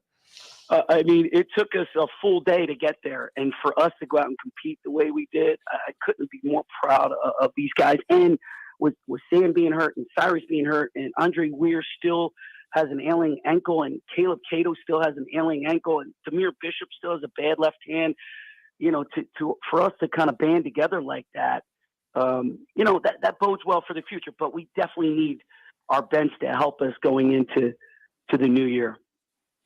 He's Pat Chambers, first-year head coach, FGCU men's basketball. The Eagles off to a 9-3 start. They've been road warriors and neutral court warriors, if you will. They've only played 3 true home games. They're going to start to play a little bit more at home here. They got a game Wednesday night at home against Canisius, and then 10 days later, the conference season begins in earnest at home on New Year's Eve against Jacksonville. It's got to be nice with your early season schedule that you're not going to be traveling for the next couple of weeks, huh? You know what? Again, really good point. I feel like we've been on the road for 2 months, and that can wear on you. And again, I'm grateful for their attitude and their mental, I call it conditioning, but mental toughness to be able to keep showing up, keep getting better, keep coming back. And these kids really need your support Wednesday night. I ask everybody in the community to come out and support these young men. They did a great job in the classroom. They did, obviously 9-3 in Ken Palm. We're in the top, I think 75, one of the hardest schedules that FGCU has played in their history, or the net, I should say. I think it was in the net. The net has taken over the RPI for those right out there. I think our Ken Palm's like 130 something. So we really put together a difficult schedule. And I think if Ken Cavanaugh was on this call with us, we're very pleased with where we are. Still have one more to go. Still could finish, with a great win heading into Christmas and the new year. But got a resilient bunch. We're going to keep getting better. But man, I hope everybody can come out Wednesday. And I wanted to take a quick note and wish you a happy birthday. I'm also Sagittarius. I had a birthday last week, so happy birthday to David if David's on the line here. Absolutely. And Coach, let me assure you of one thing. He may not be on the call with us, but Ken Cavanaugh's always listening, Pat. He's always listening. Coach, here's the problem, though. If it was up to Ken, you would schedule like Gonzaga has this year non-conference. So don't let him get near the schedule, okay? You know what? I give Ken a lot of credit for this schedule. He's done a nice job. Listen, he's already hired you. You don't have to say nice things anymore. I have the job, right? Right. Right. Right. Is the honeymoon over yet? Or it's just starting when you have an on-conference schedule and you win at the rate you're doing. But seriously, Coach, how important is it with now having a little time with just a couple of games between now and the new year of getting some practice time in? When you're playing this many games, and you talked about traveling to St. Bonaventure, it's difficult when you play this many neutral site games and road games to get practice time in. I'm guessing you're excited to have a few practices. You're right. I felt like we had an NBA schedule a little bit with all the traveling, and in the NBA they don't really practice that often, and they just play games and rest. and watch film. And we've been basically doing that. And when we do have opportunity to practice, I keep it very short. Again, because of injuries, but mentally and physically, you want these guys as fresh as they can be going into games. So we're going to have a great workout here in about 10 minutes or 15 minutes, and then we'll have a short one tomorrow. And we'll tee it up against Canisius, and again, hopefully everybody can come out. And then I'll bring them back after Christmas. And I really look forward to building habits and the disciplines that we're going to need to compete in the A-Sun. I don't know if you're following the A-Sun at all, but the league has had some massive, massive wins in the non-conference. I venture to say, and I would have to ask Ken this, that the league is probably as good as it's ever been in its tenure, as far as some of the wins that we've had in the non-conference, all of us collectively. Yeah, and we're pressed for time here, Coach, but you'd probably have to go back about 10 years when you had Belmont, FGCU, when they were climbing the ranks, East Tennessee State. It has been a while since the upper echelon of the A-Sun is at the level that it's at now, and you guys have shown that you're clearly part of it. Coach, we know that you had a death in your family here. We wish you and your family condolences, belated merry, and a happy, and hopefully we can talk again once conference play is underway. Hey, thank you so much. Happy birthday, and I appreciate the kind words. And Happy New Year, everybody. Merry Christmas. Thanks, Coach. Pat Chambers, FGCU men's basketball. They're home Wednesday night against Canisius. If you haven't seen the team, all right, getting it done with defense, okay, but they've got a terrific backcourt. Bishop, Johnston off the bench to transfer from Stetson. Good-looking team so far. David Moulton for Napa Auto Parts, and Napa Filters. Insist on Napa filters for your vehicles, or if you're a do-it-yourselfer, only buy Napa filters. Napa has a filter for almost anything on earth that moves, whether it's motorcycles, foreign and domestic cars, vans, SUVs, earth-moving equipment. You get the idea. Napa Auto Parts, Napa Filters. Insist on them for your vehicles, or if you're a do-it-yourselfer, only buy Napa filters. Mark Miller for SWFL Golf Carts, or online, flgolfcarts.com. If you're looking for a golf cart, an e-bike, or an e-motorcycle, go visit Alex and the gang at SWFL Golf Carts. flgolfcarts.com online. Check out their whole inventory. If you're looking for a custom cart, they can take care of you. 2-seater, 4-seater, 6-seater, they've got you covered. E-bikes, nobody better for value and service. E-motorcycles, check them out. Again, flgolfcarts.com. flgolfcarts.com. Ladies and gentlemen, once again. Yeah. Hi. Excuse me. Hey, the line starts back here. Ma'am, if your party's not here, you're going to have to go around again. If you had the opportunity to avoid all this, wouldn't you? Salt Live is the official transportation provider of the Miller and Moulton Morning Show, making your trip to and from the airport seamless and stress-free. Salt Live is supported with the help of local partners like the Bayfront Inn. Gather your family and friends and enjoy a leisurely day on the water with a pontoon or deck boat. If you prefer to explore the waterways without a motor, the Bayfront has canoes, standboards, and kayaks. At the end of your journey, enjoy lunch or dinner at the Bamboo Tropical Bar and Grill. The Bayfront Inn, something for everyone on 5th Avenue in downtown Naples.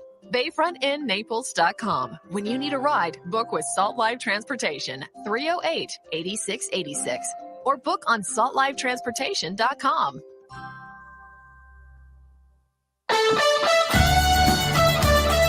You were listening to Miller and Moulton on the Florida Sports Network.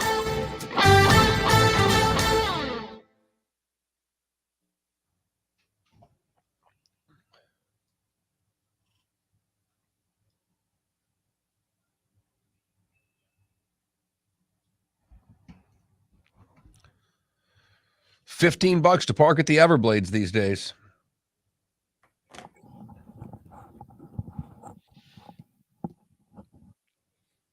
$45 for 3 beers and parking at the Everblades game.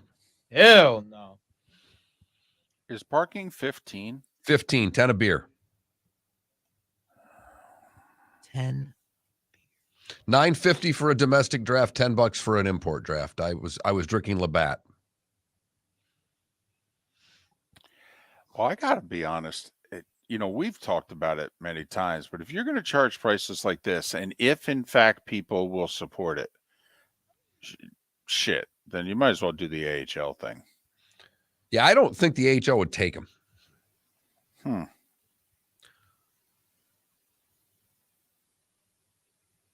But the only way they would is if Florida begged, and as if Tampa begged for Orlando. They would have to go collectively together. Gotcha.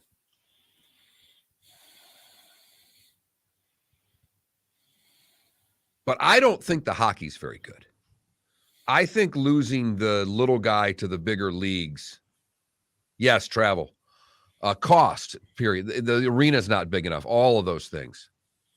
Yeah, it's free to park at Miramar, but I'm not walking my wife and daughter across the parking lot to go to a hockey game. You might do that. I'm not going to.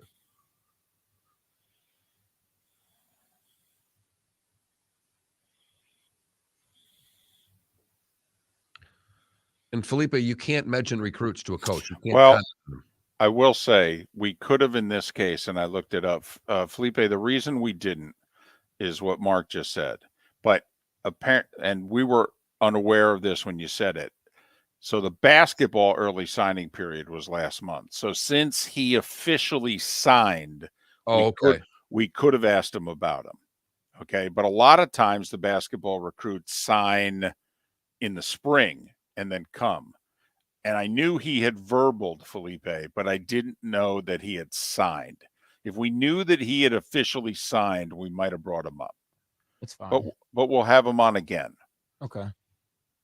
Because this kid, he already has like FGCU in his bio on his Instagram. Oh yeah, no, he he chose FGCU sight unseen. Yeah. They introduced him at City of Palms with committed to FGCU.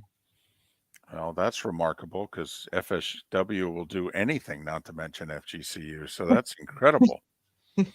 Although their best women's basketball player committed already to go to FGCU next year. I was shocked. Ooh. Can I ask you something? How did FSW get the money to build that stadium, that arena? Carl McAloose, their old AD, who was FGCU's AD when they built Alico. Although Butch was the money guy, but Carl hired him. They came down here together. Because I've had so many people ask me that question at City of Palms, like, what the hell is this school and why do they have such a nice arena? Just need to fix the lighting. Yeah.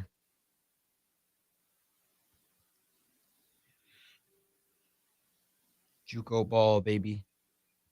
Oh, for JUCO ball, the opponents walk on the court and they go, holy blank.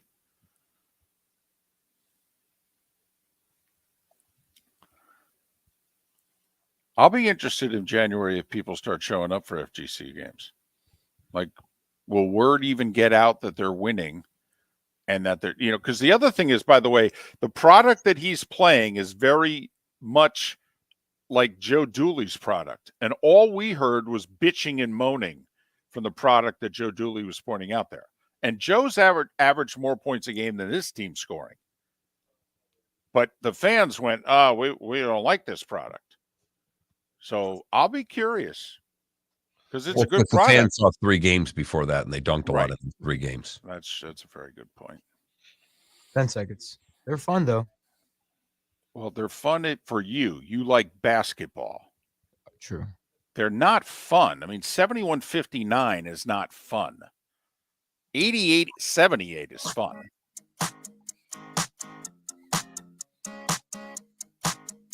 You're listening to Miller and Moulton, exclusively on the Florida Sports Network. 21 minutes past the hour. Miller and Moulton, Florida Sports Network, floridasportsnetwork.com.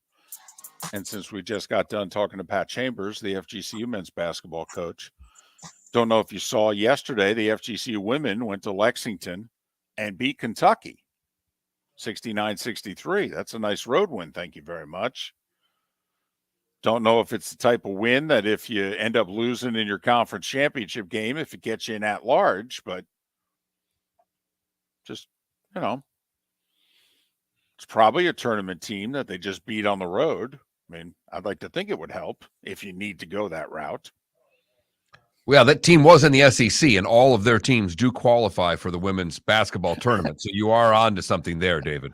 It's not quite the softball tournament where literally every team gets in. It's just close, Mark. It's just close. It's like 10 or 11 out of 14, not all 14. I stand corrected. Of course, the funny thing, I know, though, you're doing it to make a point. Okay, I know you're doing it to make a point. Here's the funny thing is we all know in 2 years, and hey, imagine that. Have you heard the news in the last week? They think now Oklahoma and Texas might join a year earlier than expected. Say in 2024, which looks as if it's going to be the first year of the 12-team playoff. I'll be damned. Huh. Funny how that's going to work out. Nobody saw that. And CBS is last year's next year, right? Right. So they're not going to get any Oklahoma, Texas games on CBS. And then it's going to kick in right after that with the whole new television contract on ESPN? As soon as ABC and ESPN gets it. I'll be damned. Right. No one could have figured that out 2 years ago when those two schools announced that they were joining the SEC. Huh. This is a shocking development.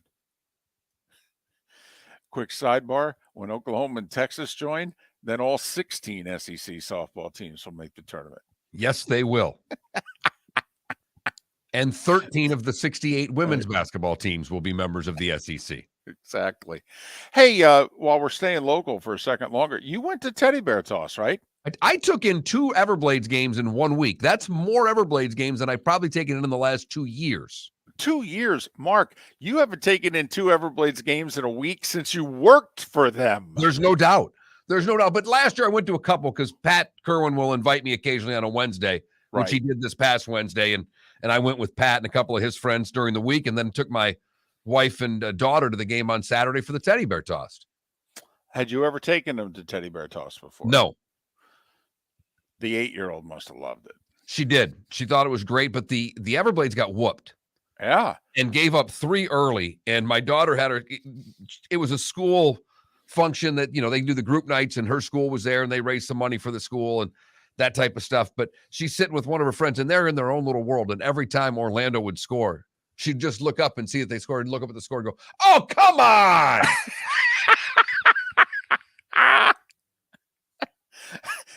It's not like she's watched too many games at home with you and your wife. The one thing I did find, and there are still a ton of people wearing Everblades jerseys. There always has been. For those of you that don't know, that's why I moved down here. I worked for the Everblades for 8 years, something like that, thereabouts. Yeah, 7, 8 years, something like that. Well, there's a whole year before the game started, too. So, yeah. But that was the reason I moved down here, was to help start that franchise and was there in their beginning and their infancy to do that. So they've always had great support and they've always had people wearing lots of jerseys.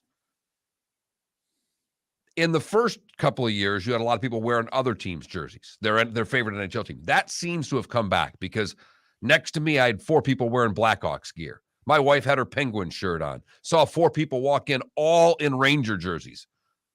Husband, wife, son, daughter, all 4 of them wearing Ranger blue. Okay, question. Actual, Ranger players or their own names on the back? You know what? Didn't see the back. Just saw them all coming at me, and didn't stick around to see if they were doing their own names, which would have been interesting. Been like the Stosnys, for crying out loud. Exactly. The Sedines, right? Mm-hmm.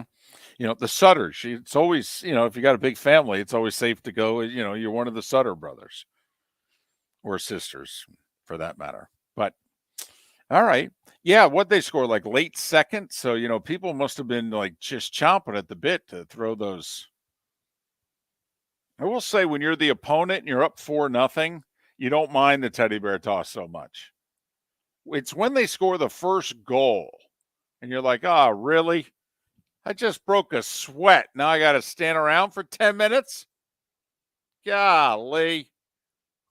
The Everblades always do a good job. The players always do a good job of helping with the teddy bears. I always get a kick out of that. Hey, it's mid-game. Why don't you guys clean up some stuffed animals? And they do a terrific job. I mean, it's a good 15 to 20-minute delay to get all of the stuffed animals off the ice, and they do a great job. They had a nice crowd. They always do for the teddy bear toss.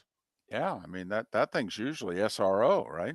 But only thing I'll tell you, David, is if you were still going to Everblades games, my guess is you'd be parking at Miramar. Oh, I started last year. Yeah, $15 to park. And you know my fondness for Craig Brush and that franchise, all right, and the contribution that they've made to Southwest Florida, because that arena's not there without them. So I've always had a soft spot for the Blades. The parking thing, I look him dead in the eye and go, you know how crazy about you I am, but this sucks. And he just smiles, kind of like, just get your beer and sit down, will you? Right. Those are AHL prices too.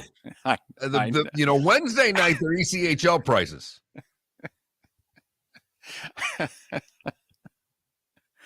Well, I'll be going in a couple of Wednesdays. I'll be in town. I got a couple of cancer tests and screenings and what have you. So I'll be back in the 239 for a few days. So I'm going to make it to a Blades game. So there's a little Blades, a little FGCU. What the hell's going on here? Well, it is the bonus hour. Merry Christmas to FGCU and the Florida Everblades from Miller and Moulton. It's just bonus / local. It's usually bonus. For today we're making it a little local. Nothing wrong with that. You were asking earlier in the show, David, what's Dolphin fan thinking? Mm-hmm. Where are they at? And we got this text from a Dolphin fan. It's fins up, Dolphins. Tua made me a believer Saturday, and I don't like to play the what-if game, but 2 or 3 drop passes by key receivers. Am I wrong to think the Dolphins' loss was actually a huge win for them? When they make the playoffs, confidence will be high going back to Orchard Park. Did I sell you? Curious to see. Therefore, think Buffalo's they're going to win a first-round game against Kansas City or Cincinnati and then return to Buffalo in the division round? That's basically what that listener told you right there.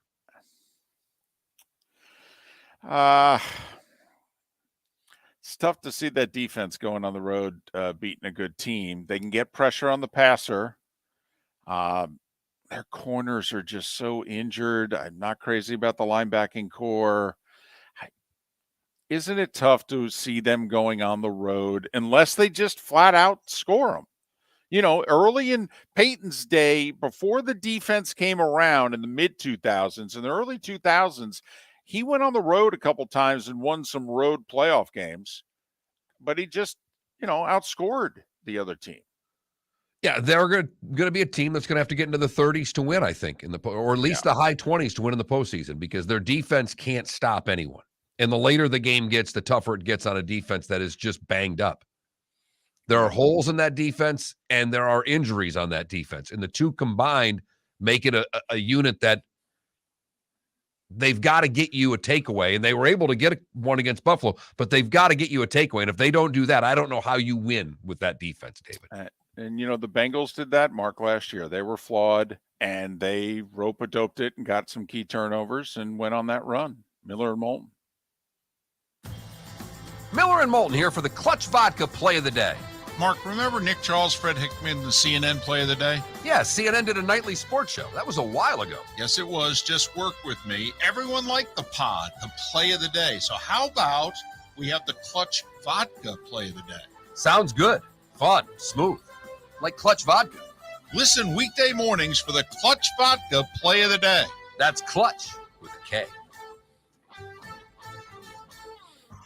Don't miss the Miami Dolphins watch party every Sunday at the Seaside Bar and Grill in Bonita Springs. Presented by Clutch Vodka. The Seaside will be serving Clutch Vodka drinks, including the awesome Bloody Mary bar at the Seaside. If you can't be at Hard Rock Stadium, come have fun at the best place in town to watch the Dolphins and enjoy the best, clean, crisp, smoothest vodka. That's Clutch with a K. Miami Dolphins parties every week at the Seaside Bar and Grill on Old 41 in Bonita Springs. Powered by Clutch Vodka. Mark Miller for SWFL Golf Carts or online, flgolfcarts.com. If you're looking for a golf cart, an e-bike, or an e-motorcycle, go visit Alex and the gang at SWFL Golf Carts. FLGolfCarts.com online. Check out their whole inventory. If you're looking for a custom cart, they can take care of you. 2-seater, 4-seater, 6-seater, they've got you covered. E-bikes, nobody better for value and service. E-motorcycles, check them out. Again, FLGolfCarts.com. FLGolfCarts.com. The waterways of Naples are a beauty to behold, and the Bayfront Inn has multiple ways for guests to enjoy the water and have some fun. Gather your family and friends and enjoy a leisurely day on the water with a pontoon or deck boat. If you prefer to explore the waterways without a motor, the Bayfront has canoes, standboards, and kayaks. At the end of your journey, enjoy lunch or dinner at the Bamboo Tropical Bar and Grill. The Bayfront Inn. Something for everyone. On 5th Avenue in Naples. You were listening to Miller and Moulton on the Florida Sports Network.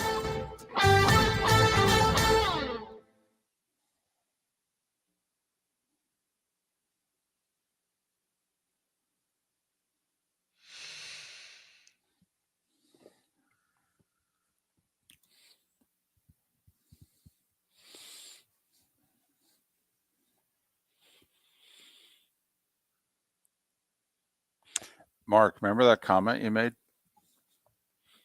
All right. Oh, yeah. The phone, Yeah. just like yeah. 7 FGCU folks. Yeah. All right, just text. Yep. I got one. Yep. So.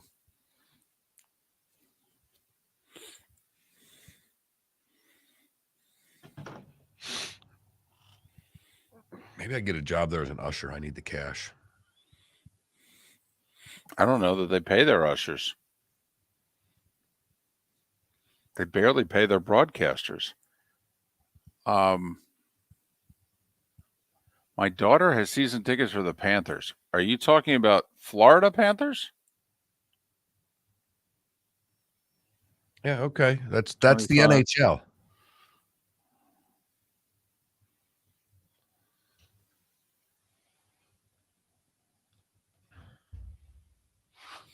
Yeah, that's 40 home games. That's $1,000 to park a year. I gotta tell you, getting in and out of there is so magnificent. Jeez Louise.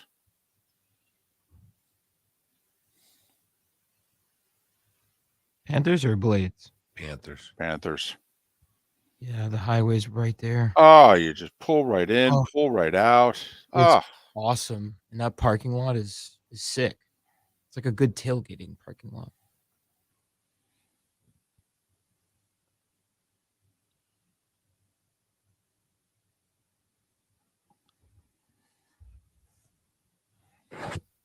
My random thought of the day. iPads are so much cleaner when they don't have a case on. Just like a little clipboard. Try not to drop it. Yeah.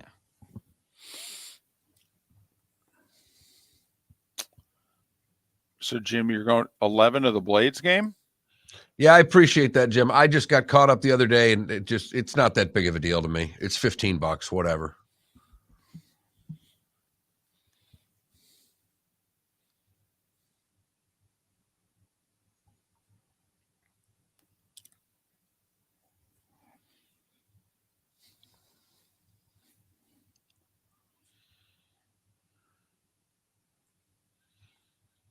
To pay what, Trenton, for parking?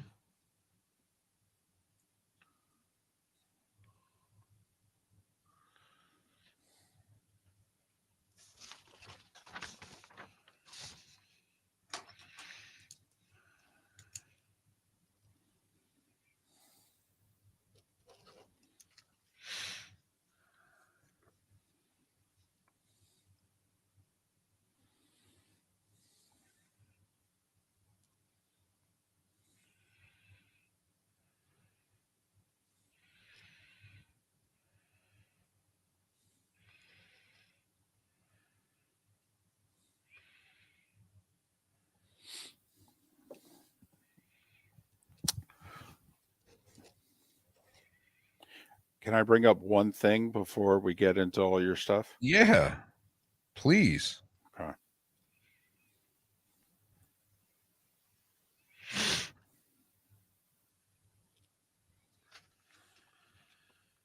thought we had a good show today.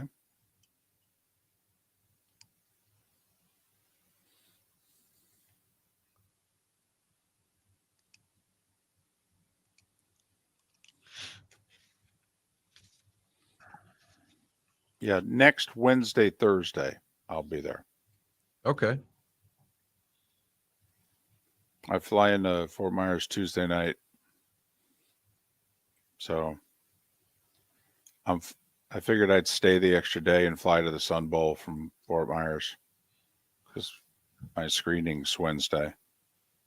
Not till after 1 o'clock. I'm going to be starving. Can't eat during the show. Here we go, guys. Can't wait for that.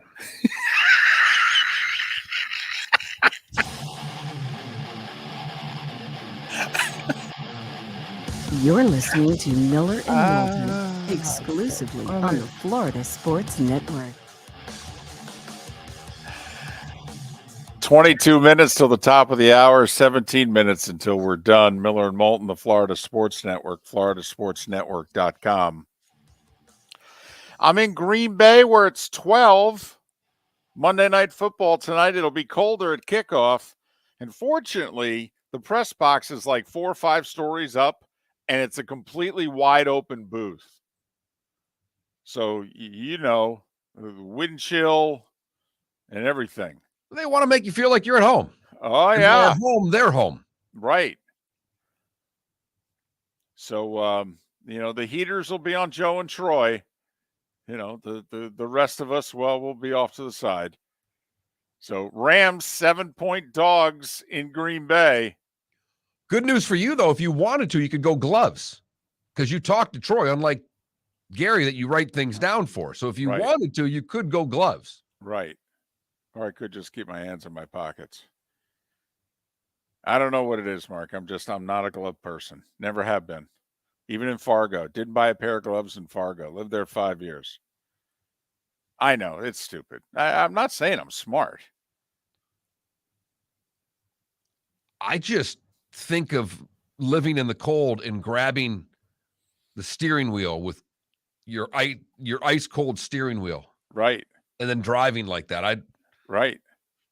Uh-huh. Gloves were important back then. Yep. I had to scrape the windshield when I landed last night. I'm like, what the? I don't do this anymore. Well, at least you could find a credit card in your wallet to do that with. Or did the rental have a scraper in there for you? The rental had a scraper in there. You know, problem was I was driving a guy from Atlanta back to the hotel. It's not like he was a help.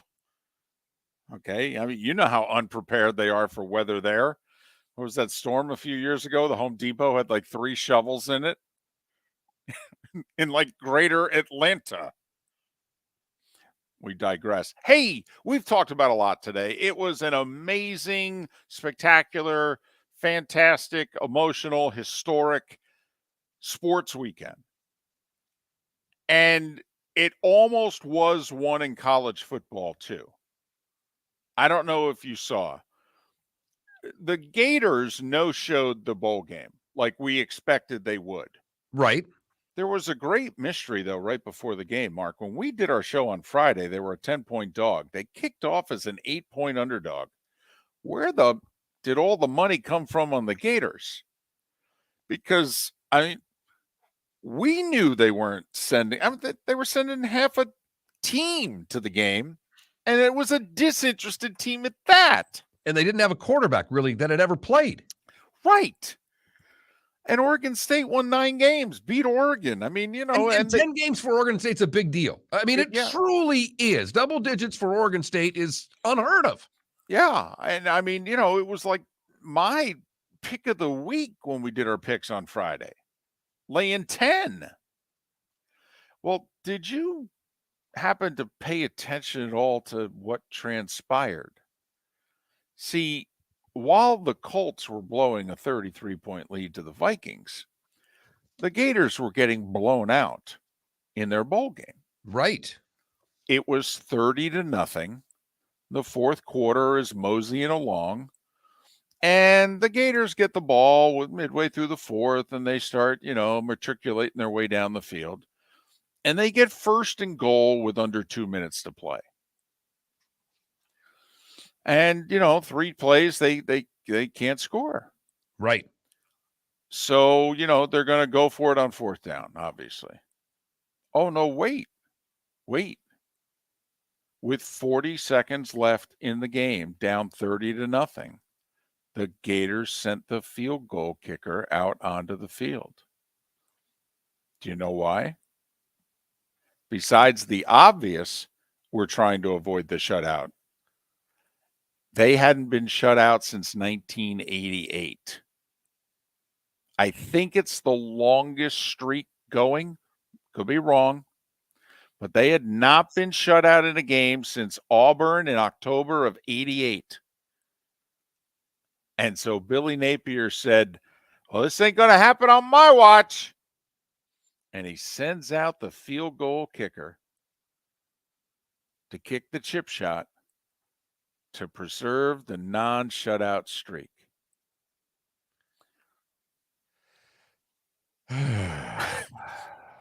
You remember when Gary Danielson told the story on our show? They're like down 28-0 to Washington on the road. And it's mid-4th quarter, and the head coach sends the field goal kicker out, and Gary waves him off on 4th down, and eventually the coach has to take a timeout, call Gary over and yell at him. And it's like, I'm sending the kicker out. I'm trying to avoid the shutout. And Gary responded with, what are you going to do? Kick 10 of these? And when Gary told that story, I said, what happened next? He says, well, of course, they put Hipple in after that. So, and for those that don't know, Eric Hipple was Gary's backup. Right. So, there you have it. Now, listen, we asked the question on Friday, were Gator fans even going to pay attention to this game at all? And I don't mean watch, because we figured most of you weren't going to do that. Okay. But were you even going to get riled up by the result if it went badly? Because we thought it might. And so for the local Gator fan, 21,000 is the text line. Are you proud that the shutout streak or non-shutout streak continued? Yeah. Damn right. Kick that field goal. 30-0. Final seconds. Darn right. Uh-huh. It's time for someone to take back this segment, if for no other reason than to stop David from talking about Meghan and Harry. Here's Mark Miller with Today Was the Day When. Here are all the things that happened outside of the birth of one half of a somewhat successful sports talk show host. A Christmas Carol was published today in 1843, David. 1904, I had to bring this up when I saw it. The Dawson City hockey team begins a 9-day walk to get a boat to Seattle to catch a train to Ottawa to play in the Stanley Cup on January the 13th, 1905. Man. That's dedication. That seems like a lot. That's a tough road game right there. 1917, the first NHL game played on artificial ice in Toronto. 1959, the first Liberty Bowl. Penn State beats Alabama 7-0. You know what? The uniforms look spectacular. Sure did. Toss right, toss left. Middle linebacker making 37 tackles. It was glorious. 1971, Stanley Kubrick's X-rated film A Clockwork Orange premieres. One twisted movie. 1975, Ron Wood joins the Rolling Stones. 1980, Raging Bull is released. Ooh. Today in 1984, Scotty Bowman wins his 691st regular season game. It's the most wins by any coach in NHL history. He'd only coached for what, another... What year was that? 84. Yeah, he only coached another, 15 years. Right. That same day in 84, Gretzky at 23 is the 18th and youngest NHLer to get to 1,000 points at 23. Right. Platoon was released today in 1986. The House of Representatives votes to impeach Bill Clinton today in 1998. Today in 2001, The Fellowship of the Ring, the first of the Lord of the Ring films, is released. 2010 was the Miracle at the New Meadowlands, David. Oh, yeah. The walk-off punt by Deshaun. As the Eagles come back to beat the Giants. Help knock them out of the playoffs. This one's for Felipe. In 2018, the Rockets set a single-game record with 26 three-pointers in their victory over Washington. I remember that. Those celebrating their birthdays with David that are no longer with us. Brezhnev, hockey player Doug Harvey, quarterback Bobby Lane, Al Kaline, Maurice White of Earth, Wind, and Fire, Mean Gene Okerlund, and Reggie White. Wow. Right. On the other side, those that are still with us, Robert Urich is 76. You remember him from Vegas. Yeah. Kevin McHale is 65. Randall McDaniel is 58. Alyssa Milano and Warren Sapp are 50. Jake Plummer's 48. Paulina Gretzky is 34. And one David Moulton is 57 years old today. Happy birthday there, partner. Thank you, buddy. So Milano and Sapp, both born on the exact same day, huh? Got to admit, one looks a lot better than the other. One's three of the other. Yes. That's just his left thigh. My goodness. So, star-studded birthday today. It is. Did I miss anything on your birthday? Or did you even bother looking anything up? No, I did. I did. For the most part, you played the hits. I got one thing. Star Wars: The Rise of Skywalker came out 3 years ago today. One of the most disappointing movies I've ever seen in my entire life.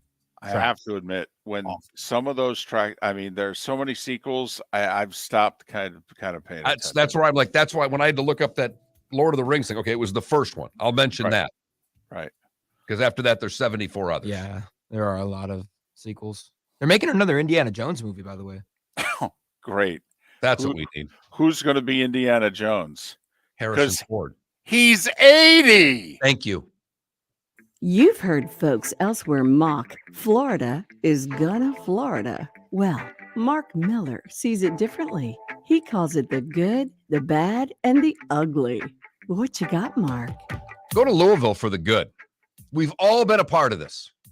At least I would think. We've all been at a holiday party where they do the white elephant gift exchange game, where you can go steal someone else that picked out the $25 prize that you wanted. Lori James is the office manager at Harmon Dental Center. She picked out a $25 TJ Maxx gift card and said, woohoo! Then someone came and took it. So she went and got another gift that was $25 worth of scratchers. So once everything was done, everybody's like, hey, come on, Lori, scratch them off. She won $50 on her first ticket. Then, when she scratched off the $10 hit the jackpot ticket, she won $175,000. Wow. Right. Now, here's my question for whoever bought the lottery tickets as the white elephant gift. Don't you have to throw them something? Yes, absolutely. Absolutely. What, 1,000? At least. Probably 5. Okay. For the bad, we go to Honolulu, where a flight from Phoenix to Honolulu encountered severe turbulence shortly before landing, sending some unrestrained people and objects flying about the cabinet, seriously injuring 11. In all, 36 people received medical treatment following the Hawaiian Airlines flight. You ever had really bad turbulence where someone got thrown? I mean, you fly a lot more than most humans, David. Yes, but that's when you know who isn't buckled up. Probably would have been me. Got to be honest. I'm not much of a buckler on an airplane. Really? If I get up, there's a good chance I'm not rebuckling my seat. Even at the end? No, I do at the end because they tell you to. Right. I follow the rules. Although if you're in a seat, if you have just two on one side and you put both seats back, the same thing, the flight attendants never ever notice. But they've got to be exactly the same. Right. Finally, the ugly. We go to Uganda, where a hippo attacked a 2-year-old boy, swallowing half of his body before spitting him out. Oh. Ooh. The victim was saved. After he spit it out, a bystander started throwing stones at the hippo, scared it, causing it to release the victim from its mouth. The boy was taken to a nearby clinic for injuries he had on one hand, transferred to the hospital for further treatment. He has now been discharged and is making a full recovery. So I believe the hippo was quoted afterwards as saying tastes like chicken. And that is the good, the bad, and the ugly on today, December the 19th, 2022. I think that a hippo is probably known as the most dangerous land animal on Earth. I think. But you just think. You're not sure. I've heard that. That's something people have told me. And I believe it. They're pretty horrifying. Felipe, here's the thing I know is that there's not much I couldn't tell you that you wouldn't believe. Source, trust me, You're bro. really gullible. I don't know. We do. Panthers are in Boston tonight. One of 8 NHL games going on tonight. Whew. Hey, Orlando, guaranteed to lose tonight in Atlanta against the Hawks. When we started this, they were 5-20. Now they're 11-20, which in that division only has them like 3-4 games out of first. So there you have it. They're in action. What do we got? We got the 9 games in the NBA. How many do they have to win to be put on like TNT? Oh, wow. I'd say it's got to be like 15 in a row. I would have to think they've got, maybe 14, and it gets them to 19 and 20 in the game to get them back to 500 they put on, David. Barkley saying, we haven't put the Magic on, Shaq, since you played there. And Shaq saying, yeah, you're right. There's a reason for that. If you missed any of the show, you can download it in all the usual places. We'll do this all over again tomorrow morning. Pat Kerwin will join us to talk about what has been an incredible NFL weekend. Until then, Miller and Moulton, enjoy the rest of your Monday, and we'll do it again tomorrow morning right here on the Florida Sports Network. David Moulton for Napa Auto Parts, and Napa Filters. Insist on Napa Filters for your